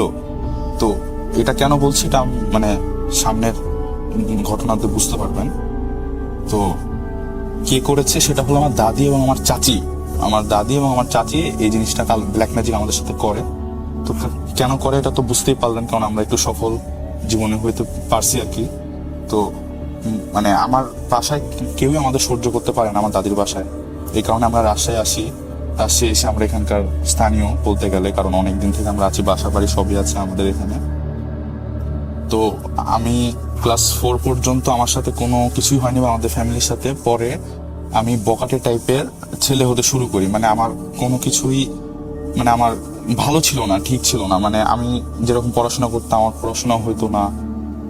আমার পড়তে বসলে মনে চাইতো কি না এখন পড়বো না বা এরকম। মা বাবা অনেক চেষ্টা করছে, কিন্তু আমার আম্মু আব্বুরা তো বুঝেনি এটা কিসের জন্য। তো আমি এমন স্টুডেন্ট ছিলাম, রাসেল ভাই আপনাকে বলি, আমি হয়তো রিস্কাতে স্কুল থেকে যাচ্ছি, এই সময়ও হয়তো যে 5 মিনিট আমি পাই ওইটাতে আমি বই করলে অঙ্কর সূত্রগুলো বা এগুলো পড়তাম, যেন আমার স্কুলে যার কোনো সমস্যা না হয়। তো হঠাৎ করে আমার পড়াশোনা সব বাতিল হয়ে যায়। আমার পড়াশোনা টোটালি অফ। ক্লাস 5-এ পিএসসি পরীক্ষাতেও আমার বোর্ডে নাম আসছিল। তো এরপরে হঠাৎ কেন আমার একবারে ডিমোশন হয়ে যায়। এটা আমার বাসার মানুষ খুব চিন্তায় ছিল, আমাকে অনেক বকাবকি মারামারি করতো। তো তারপরেও আমার ঠিক হচ্ছিল না বিষয়টা এবং আমি অনেক খারাপ একটা ছেলে হয়ে যাচ্ছিলাম। রাসেল ভাই বলি, আমি ক্লিয়ার করে সব বলতে চাই, আমার কোনো লজ্জা লাগছে না, কারণ এটা একটা সত্যি ঘটনা এবং আমার জীবনে যেটা হয়েছে এটা যেন আরো অন্য কারোর সাথে না হয় জন্য আমি ক্লিয়ারলি বলতে চাচ্ছি। আমি খুব আর্লি যেই স্মোকিং করা শুরু করি। তো স্মোকিং করা শুরু করি, খারাপ ছেলেদের সাথে মেশা শুরু করে দিই। আমার টোটালি ডিমোশন হয়ে গেছে এভরি প্লেস থেকে। আমার পজিশনটা একবারে লো ক্লাস ছেলেদের মতো হয়ে গেছে। তো এই মুহূর্তে আমার এটা তো ছিল আমার ক্যারিয়ার, আমার একটা ডিফল্ট ছিল। তো এরপরে আমার সাথে শুরু হয় কিছু রহস্যময় কাহিনী। যেমন আমি যখন বাসায় থাকতাম আমার সাথে অনেক আজে বাজে জিনিস হইতো। আমার যে ঘরটা ছিল ওই ঘরটাতে আমি আমার মামার সাথে ঘুমাতাম। তো মামা চলে যায় ঢাকাতে কাজের জন্য। তো তারপর থেকে আমি একাই ঘরে থাকা শুরু করি ক্লাস 4-5-এ। তো তখন থেকে আমার সাথে এই খারাপ কাজগুলো হতে থাকতো। যেমন আমার বাসার পিছে মনে হতো কেউ কাউন্ট করছে, এবং কাউন্টটা একসময় করতো আরবিতে আর একসময় হতো বাংলাতে। তো এই বিষয়টা আমি বুঝতে না পেরে আমার আম্মু আব্বুকে বলতাম। তো আমার আম্মু আব্বু বলতো না তোমার এগুলো কথা মিথ্যা, কারণ তারা ধারণা করে নিয়েছিল আমার আর জীবনে কিছু হবে না, আমি সব মিথ্যা কথা বলি। কারণ বললাম আমি বকাটা টাইপের হয়ে গেছিলাম। তো আমি প্রথমে আগে বলতে চাই কি আমার কালাজোরটা কিভাবে করা হয়েছে। তো আমার দাদি এবং চাচি আমার উপর জিন চালান দিয়েছিল যেন আমার পড়াশোনা না হয় এবং আমি অনেক খারাপ একটা ছেলে হয়ে যায়, যেন আমি জীবনে কিছু করতে না পারি। এবং ইভেন আমার ফ্যামিলির সাথেও এটা করা হয়েছে যেন আমার ফ্যামিলি আগাতে না পারে, আর আমরা যেখানে আছি ওখানে স্টপ হয়ে যায় বা আমাদের আরো নিম্ন আমরা যেতে থাকি। তো এইভাবে আমাদের দিনকাল কাটছিল, আমারও দিনকাল কাটছিল। আমার নিজের জীবনের সাথে আমি নিজেই খুশি ছিলাম না। কারণ একটা আমি নিজের মধ্যে যখন ভাবতাম কি আমি কি ছিলাম, কি হয়ে গেলাম, তখন নিজে নিজেই অনেক কান্না আসতো, কিন্তু কিছু করার ছিল না, কারণ আমি জানতাম না ততক্ষণ আমার কি হয়েছে। তো হঠাৎ করে আমার নানি একদিন বললো আমাকে কি, আমার নানি আমার আম্মুকে বললো কি তোর ছেলেকে একটু কবিরাজ দেখা। তো আমাদের এখানে একটা জায়গায় অনেক মানে নামকরা একজন কবিরাজ ছিল, মহিলা কবিরাজ। তো ওনার কাছে আমাকে নিয়ে যায়, মানে হঠাৎ একদিন রাতে একটা প্ল্যান হয় এবং হঠাৎ আমাকে ওখানে নিয়ে যায়। তো ওখানে নিয়ে যাওয়ার পরে যা জানতে পারি আমরা তা মানে অনেক একটা আশ্চর্যজনক বিষয়। তো উনি বলে কি আমাকে দুইটা জিন আমার উপরে আসর করানো হয়েছে, এবং এই দুইটা জিন, একটা ছিল মহিলা আর আরেকটা ছিল পুরুষ। তারা হলো মানে স্বামী স্ত্রী ছিল, এবং যে কবিরাজ আমার উপরে দুইটা জিন চালান করেছে, ওই কবিরাজ এই মানে জিন কাপড়টাকে বশ করে আমার উপরে চালান দিয়েছিল। তো তাদেরকে মানে কিভাবে কি করা হয়েছিল, মানে তাদেরকে একটা মানে একটা জীবন দেওয়া হয়েছিল, মানে প্রাণীর একটা মানে প্রাণী বলি দিয়ে ওদের এটা দিয়ে আমাকে এই জিনের মানে আমার উপরে যেন জিন আসর করাতে পারে, এভাবে ব্ল্যাক ম্যাজিকটা করা হয়েছিল। এবং আমার ফুল ফ্যামিলি মানে আমার উপরে বেশি জিনিসটা হয়েছিল, এবং আমার ফ্যামিলি মানে যেন আমার ফ্যামিলি ডিমোশনও হয়ে যায় এরকমও করানো হয়েছিল। তো কবিরাজটা অনেক প্রসিদ্ধ না হওয়ার কারণে, মানে প্রসিদ্ধ বাট আমার এই বিষয়টা পুরোপুরি হ্যান্ডেল না করার কারণে উনি ওনার গুরুর একটা খবর দেয়। উনিও মহিলা কবিরাজ, অনেক বয়স্ক ছিল। তো পরের দিনে আমাকে তার কাছে নিয়ে যায়, এবং মহিলা যে প্রথম কবিরাজটা ছিল তিনি যাননি, আমাকে অ্যাড্রেস দিতেছিল ফ্যামিলিকে, আমার ফ্যামিলি নিয়ে যায়। তো এর মাঝখানে একটা কাহিনী আমি বলি। আমার একদিন আমি স্বপ্নে দেখি কি আমাকে শিকড় টাইপের কিছু আমার চাচি অনেক ফোর্স করছে স্বপ্নের মাঝখানে। হ্যাঁ, স্বপ্নে আমার চাচি অনেক ফোর্স করছে কি জিনিসটা খাও খাও খাও, খাইলে কিছু হবে না, তুমি খেলে এটা তোমার মানে শরীরে কোনো ক্ষতি হবে না বা এরকম। বাট আমি খেতে চাচ্ছিলাম না, তাও শেষ পর্যন্ত আমাকে খাওয়াই দিয়েছিল। এই কথাটা কেন বলছি এটা আপনি একটু সামনে বুঝতে পারবেন। তো ওই কবিরাজ মানে মহিলা কবিরাজ যখন আমরা যাই, তখন ওই মহিলা কবিরাজ বলে কি হ্যাঁ আমি সবই শুনেছি, যা আমার মানে ওই মানে প্রথম কবিরাজটা যা বলে ওইটা হিসাবে উনি বলছেন আমি সবই জানি, আপনারা বসেন আমি আসছি। তো তিনি কিছু আমল করেন, এবং আমল করে আমাদের সামনে আসে বলেন হ্যাঁ এখানে এরকম এরকম জিনের আসর আছে আপনার ছেলের উপরে এবং আপনার ফ্যামিলির উপরেও আছে। তো আপনাদেরকে এখন আপনার ছেলেকে একটা শিকড় খাওয়ানো হয়েছে স্বপ্নের মধ্যে, শিকড়টা খাওয়ানো হয়েছে। মানে ব্ল্যাক ম্যাজিক তো করা হয়েছে, ওই দুটা দিনকে তাসর করানো হয়েছে, তাও আমার জন্য শরীর স্বাস্থ্য ঠিক না থাকে এই কারণে। আর এর মাঝখানে বলে দিই রাসেল ভাই, আমি মানে ছোটবেলায় অনেক ফর্সা ছিলাম, এবং আমার শরীর দেহ গঠন অনেক মানে উন্নত ছিল, এখন যেরকম আছে তার চেয়ে অনেক সুন্দর দেখতে ছিলাম আমি। আপনি যদি মানে প্রুফ চান ভাই, তাহলে আমার ছোটবেলার ছবি এবং এখনকার ছবি দেখলে আপনি অনেকটাই বুঝতে পারবেন, মানে আকাশ পাতাল তফাৎ। মানে কেউ যদি দুটা ছবি দেখে তাহলে বুঝতে পারবে না কি এই লোকটাকে আর এই ছেলেটাকে আর এই ছেলেটাকে। তো রাসেল ভাই এভাবে আমার তো তখন যে মহিলা কবিরাজটা বলে কি এখন এই ছেলের কাছ থেকে যে শিকড়টা এটা আপাতত মানে না করতে হবে, বের করতে হবে শরীর থেকে। তো আমি জানি না এই কবিরাজ কেমনে কি করলো, অনেক মানে ঘর থেকে কিছু আমল করে আসলো, এবং আমল করে এসে আমার নাভিতে কিছুক্ষণ হাত ফেরাতেই হাতে আমি বুঝতে পারলাম নাভি থেকে কিছু একটা বের হলো, এটা বুঝিনি, বাট নাভিতে কিছু মানে কিছুক্ষণ হাত দেওয়ার পরে যে একটা কিছু বাজছে এটা আমি বুঝতে পারলাম। পরে কিছুক্ষণ আবার মানে হাত দেওয়ার পরে বড় একটা শিকড় বের করলো নাভি থেকে আমার। তো বললো এই যে এই শিকড়টা ওকে স্বপ্নের মাঝখানে খাওয়ানো হয়েছে। এবং রাসেল ভাই জিনিসটা অনেক শকিং, বুঝছেন, মানে আমি নিজেও ওনার হাত দেখেছি যখন আমার নাভিতে হাত দিচ্ছিল, ওনার হাত একবারে ফ্রেশ, এবং একটা পানিতে হাত ধুয়ে পরে আমার নাভিতে উনি মানে ওই কাজটা করেন। তো এটা তো কোনো অপশনই নাই কি উনি কোনোভাবে আর কি ওই হাতে, তো আমি নিজে ফিল করতে পারছি, মানে কিছুক্ষণ পরে আমি নিজে একটা বড় কিছু আমার নাভিতে ফিল করতে পারছি। তো এটা তো অবশ্যই না কি ওনার কোনো চাল বা এরকম কিছু। তো উনি আমাকে বলে কি এভাবে এখন করতে হবে, দুধ নিয়ে আসো, মিষ্টি নিয়ে আসো, কলা নিয়ে আসো, ওই জিনগুলোকে দেখে আমি এগুলো দিয়ে সন্তুষ্ট করতে পারি কিনা। তো ওই দুটা জিনকে হাজির করানো হয়, এবং জিনকে যখন হাজির করায় তখন বলে ওরা আমাকে এইভাবে আমাকে নিয়ে আসা হয়েছে, আমাদের মানে বন্দি করে এখন এই ছেলের উপর চালান দিয়েছে। তা আমরা এই ছেলের যতদিন মানে ধ্বংস না হয়ে যায় ততদিন আমরা এই ছেলেকে ছেড়ে যাবো না। তো তারপরেও অনেক মানে আমল করে বা উনি যা করে আর কবিরাজ অনেক চেষ্টা করে আমার মানে জিনিসটা তাবিজের মাধ্যমে আর কি কিছু কমায় রাখছিল, এমন নাকি আমার শেষ হয়ে গেল, বাট কমায় রাখছিল যেন বেশি ক্ষতি না করতে পারে আমার। তো এরপরে রাসেল ভাই এটা ছিল আমার মানে কেমনে আমাকে জাদু করা হয় বা আমাকে কেমনে ব্ল্যাক ম্যাজিক করা হয় এইটার কাহিনী। এটা আমার জীবনের সাথে কেমনে ইফেক্ট করেছে এখন আমি এটা বলবো। তো ওই কাহিনী মানে ওই জিনিস জানার পরে রাসেল ভাই বিশ্বাস করেন আমাদের ফ্যামিলির মানে জানার পরে আমার চাচি এবং দাদি আরো ওই জিনিসটা বাড়িয়ে দেয় কবিরাজকে, মানে যে কবিরাজের মাধ্যমে কাজ করা হয়েছে ওনাকে বলে আরো জিনিসটা অ্যাডভান্স করে দেওয়া হয় আমাদের ব্ল্যাক ম্যাজিকটা। তো এরপর থেকে আমাদের বাসাতে এমন এমন জিনিস হচ্ছে যেটা মেনে নেওয়ার মতো না, এটা একবারে স্বাভাবিক কিছুই না। মানে আমরা যখন বাসায় থাকতাম আমাদের রাতের বেলা আমরা যে বাসা আগে থাকতাম ওই বাসাটা ছিল হলো অনেক পুরাতন বাসা, আমরা কিনেছিলাম। তো আমরা ভাবছিলাম ওখানে ভেঙে আমরা বাসা বানাবো। তো ওইটা তো প্রথমে যে ভাঙা বাসাটা, মানে ভাঙা না, বাসাটা অনেক সুন্দর কিন্তু পুরাতন অনেক। তো ওই পুরাতন বাসায় যখন থাকতাম তখন আমাদের সাথে এমন কেমন কাহিনী হতো, মানে আপনি বিশ্বাস করার মতো না এগুলো কাহিনী। যেমন আমি ঘুমায় আছি, এলিয়েনদের যেরকম হাত হয় রাসেল ভাই, এলিয়েনরা যেরকম ছোট হাত দেখে আমরা মুভিতে দেখতে পাই, তো এরকম একটা কুচ্ছিত হাত আমার মাঝে মাঝে আমার রাতে আমার দরজার দোপাল্লা দরজা ছিল, তো দোপাল্লার দরজা থেকে মাঝখান থেকে হাত ঢুকিয়ে দিত এবং সাথে সাথে বের করে নিত। তো আমি বাসায় ঘরের মানে আমি প্রচুর সাহসী ছিলাম রাসেল ভাই, এখন পর্যন্ত আমাকে এগুলো গ্রাস করতে পারেনি। মানে প্রচুর ভয় দেখানো হয়েছে, প্রচুর হচ্ছে, কিন্তু আমি কখনো এগুলোতে মানে বিলিভ করি না। আমি সাথে সাথেই দরজা খুলে দেখতাম কেউ নাই। আবার আমার ফ্যামিলি সবাই শুনতো, কেউ নুপুরপুরে বাথরুমে যেত, আমাদের একটাই বাথরুম ছিল ওই বাসায়, বাথরুমে যেত, দরজা ছিল টিনের, তো অনেক শব্দ হইতো কেউ খুললে। তো খুলে যেত ঠিকই কিন্তু কেউ আর আসতো না, মানে 1 ঘন্টা হয়ে যাচ্ছে, দেখা যাচ্ছে কেউ আসছে না রাস্তা বাথরুম থেকে। তো বিষয়টা অনেক ভয়াবহ ছিল। বাসার অনেকেই বের হতো এবং বের হলে দেখতো কি কেউ নাই, মানে বাথরুমে কেউ গেছে বাট কেউ আসেনি, বা দরজা ঠিকই বন্ধ থাকতো।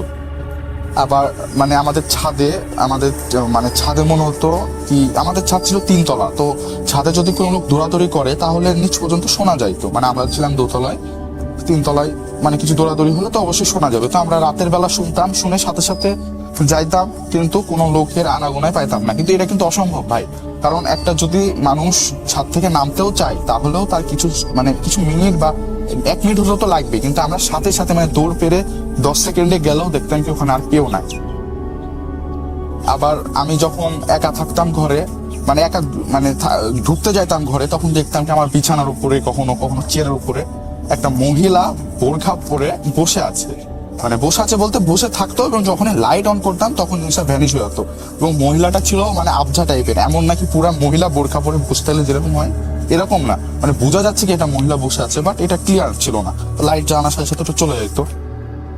আর যেহেতু আপনাকে রাসেল ভাই আমি আগে বলেছেন বকাটা টাইপের ছেলে হয়েছিলাম এবং স্মোক করতাম, তো আমার স্মোকের নেশাটা এরকম হয়ে গেছিল ক্লাস 6-7-এ কি আমি রাতের বেলায়, মানে অলওয়েজ রাতের বেলায় আমি 2টা-2:30 দিকে বের হয়ে যেতাম স্মোক করতে। আমাদের এখানে দোকান আছে, দোকান থেকে মানে সিগারেট কিনে স্মোক করতাম। তো আমাদের যেই দোকানটা মানে দোকানে যাওয়ার জন্য পথটা হলো 1/2 কিলোমিটার, তো আমি হেঁটে হেঁটে যাইতাম এবং আমি কানে হয়তো আমার এয়ারপডসে হয়তো গান ছেড়ে দিতাম, অনেক সময় ভূত এফএম-এর আগের যেগুলো স্টোরি ওগুলো ছাড়তাম, অথবা ভূত.com-এর যেগুলো স্টোরি ওগুলো ছেড়ে আমি যাওয়া শুরু করতাম। তো মানে মাঝে মাঝে আমি দেখতাম আমাদের এখানে একটা কোয়ার্টার আছে, মানে সরকারি কোয়ার্টারের যেই খেজুর গাছে মানে একটা যদি কাপড় যদি একটা মানে ইয়া করা হয় রাসেল ভাই, একটু যদি মানে কাপড় যদি আপনি দেন গাছে পুরো লেপটায় এবং ওটা যদি হাওয়াতে ভাসে পতাকার মতো লাগে, কিন্তু ওইটা আমি দেখতাম কি পতাকা ছিল, বাট মানে পতাকাটা কেমন লাগতো আবঝা, মানে ওই ব্লার করে দিলে যেমন লাগে না ওই রকম। তো এটা আমি দেখার সাথে সাথে চোখ নামাই দিতাম এবং আমার এয়ারপডসে নয়েজ ক্যান্সেলেশন অন করে আমি হাঁটা ধরতাম, ঠিক আছে। মানে আমার এটা কোনো প্রবলেম হইতো না, কারণ আমি বললাম আগে আমি অনেক সাহসী, আমি এগুলো অনেক কিছু দেখার ফলে আমার আর এগুলো কিছু মনেই হয় না। তো রাসেল ভাই একদিনকার ঘটনা বলি আমি বাসা থেকে বের হয়েছি স্মোক করার জন্য। তো আমি যেতে যেতে মানে জিনিসটা ফিল করি 2টা লোক বা 2টা পায়ের শব্দ, মানে 2টা লোক যদি পিছিয়ে হাঁটাহাঁটি করে, তো ওরকম শব্দ খুব আস্তে আস্তে, মানে এরকম না অনেক জোরে শুনতে পাচ্ছি আমি, আস্তে আস্তে আমার পিছিয়ে আসছে। কিন্তু এইরকম 2টা-2:30টার সময় কোনো লোকের রাস্তাতে আমার পিছিয়ে পিছিয়ে হাঁটার মানে কোনো লজিক হয় না, কারণ এটা তো ক্যাজুয়াল বিষয় কি 2টা-2:30টার সময় কে বের হবে, ঠিক না? তো আমি এটা শুনতে পারতাম, বাট আমি পিছিয়ে কখনো তাকাতাম না, কিন্তু কারণ সবাই জানে যে পিছিয়ে তাকালে হয়তো কোনো খারাপ কিছু হবে, আমি পিছিয়ে তাকাতাম না কখনো। কিন্তু যখন আমি মানে দোকানের কিছু সামনে চলে আসতাম, মানে রাস্তা যখন শেষ হয়ে যায়, রাস্তাটা ভাই ছিল পুরো অন্ধকার, আমি যে রাস্তায় যাইতাম দোকানে, তো কিছু সামনে যখন আলো দেখতে পাই বা তখন শব্দটা থেমে যায়। আর শব্দটা থামতো মেইনলি একটা বট গাছের নিচে, মানে বট গাছের নিচে একটা ডাবের ফ্যাক্টরি আছে, মানে ডাবের ফ্যাক্টরি বলতে ডাবের একটা কারখানা আছে, ওখানে ডাব আসে মানে আনলোড হয় এবং মানে ওখান থেকেই মানে মানুষের দেয় ডাব, মানে যারা ব্যাপারী। তো ওইখানেই মেনলি শব্দটা থেমে যেত। তো এইভাবে মানে আমি নিজেকে এটা কন্ট্রোলও করতে পারতাম না, মানে যেহেতু আমার ভিতরে ভয় থাকতো না, কিন্তু আমি মাঝে মাঝে এরকম বের হয়ে যেতাম রাতের মাঝখানে। তো এইভাবে আমার জীবন কাটছিল এবং কবিরাজও কিছু করতে পারছিল না। মানে কবিরাজ জিনিসটাকে আটকে রেখেছিল কিন্তু কিছু করতে পারছিল না, মানে এই জিনিসটা একবারে ভ্যানিশ করতে পারছিল না দুইটা জিনকে আমার কাছ থেকে, আমার ফ্যামিলির কাছ থেকে। তো এবার আমি যখন এবার বড় হয়েছি এবং ক্লাস 8-এ জেএসসি দিব, আমাদের জেএসসি বাতিল হয়েছে রাসেল ভাই, তাও একটা প্রিপারেশন তো লাগে। তো আমার একটা জেএসসি ছাত্র হিসাবে আমার যেটুকু পড়া উচিত আমি তার 1%ও পড়তাম না। মানে আমি দিনে 1 ঘন্টাও আমি বইয়ে আমি মন টেকাতে পারতাম না। তো মানে বিষয়টা এমন, আমি পড়তে বসলেই আমার মনে হতো কি আমার মাথা ব্যথা করছে, মানে মাথা ফেটে যাচ্ছে। আমার বহু ডাক্তার দেখানো হয়েছে মাথা ব্যথার জন্য, বাট ওরা বলে মানে স্ক্যান করে বা অনেক পরীক্ষা নিরীক্ষা করে বলে মাথায় কোনো সমস্যা নাই, বাট এটা আমার মাথা ব্যথা করতো, মানে এমন করতো এটা মাইগ্রেনের পর্যায়ে চলে যেত, এমন মাথা ব্যথা করতো। তো ডাক্তারের কাছে গেলে বলতো না আপনার ছেলে নর্মাল, আপনার ছেলে কোনো অসুখ নাই, মাথা জড়িত কোনো অসুখ নাই। তো রাসেল ভাই এবার যখন আমার মাথা ব্যথা হতো তখন তো নর্মালি কেউ পড়তে মনোযোগ দিতে পারবে না। তো এইভাবে আমার এইটাও পড়া হয়নি, যেহেতু অটো পাস সেহেতু এবার বেঁচে গেলাম জেএসসিতে। কিন্তু এবার এসএসসিতে যাই না রাসেল ভাই, কি করতে পারবো না পারবো, তাও সর্বোচ্চ চেষ্টা করছি ভালোভাবে পড়াশোনা করা। আর আমি রাসেল ভাই যখন থেকে আমার সাথে এগুলো হওয়া কম হয়েছে, মানে এখন আমার যে কবিরাজ আমার সাথে আমার মানে কাজ করতো, সেই কবিরাজ অনেকটাই এটা মানে বন্ধ করতে পারছে এবং অনেক মানে ওদের অনেক কিছু বলি দিয়ে বা অনেক কিছু উপহার দিয়ে ওদের থামানো আছে জিনগুলোকে। তো আমি এখন নিজের জীবনটাকে মানে পুরোটাই পরিবর্তন করে ফেলেছি। ইভেন আমার পার্সোনাল একটা ফোনও নাই, আমার যে ফোন ছিল ওইটা আমি বন্ধ করে আমার মায়ের কাছে জমা দিয়ে দিয়েছি যে আম্মু আমি আজকে মানে এখন থেকে আমি ভালো জীবন লিড করা শুরু করবো।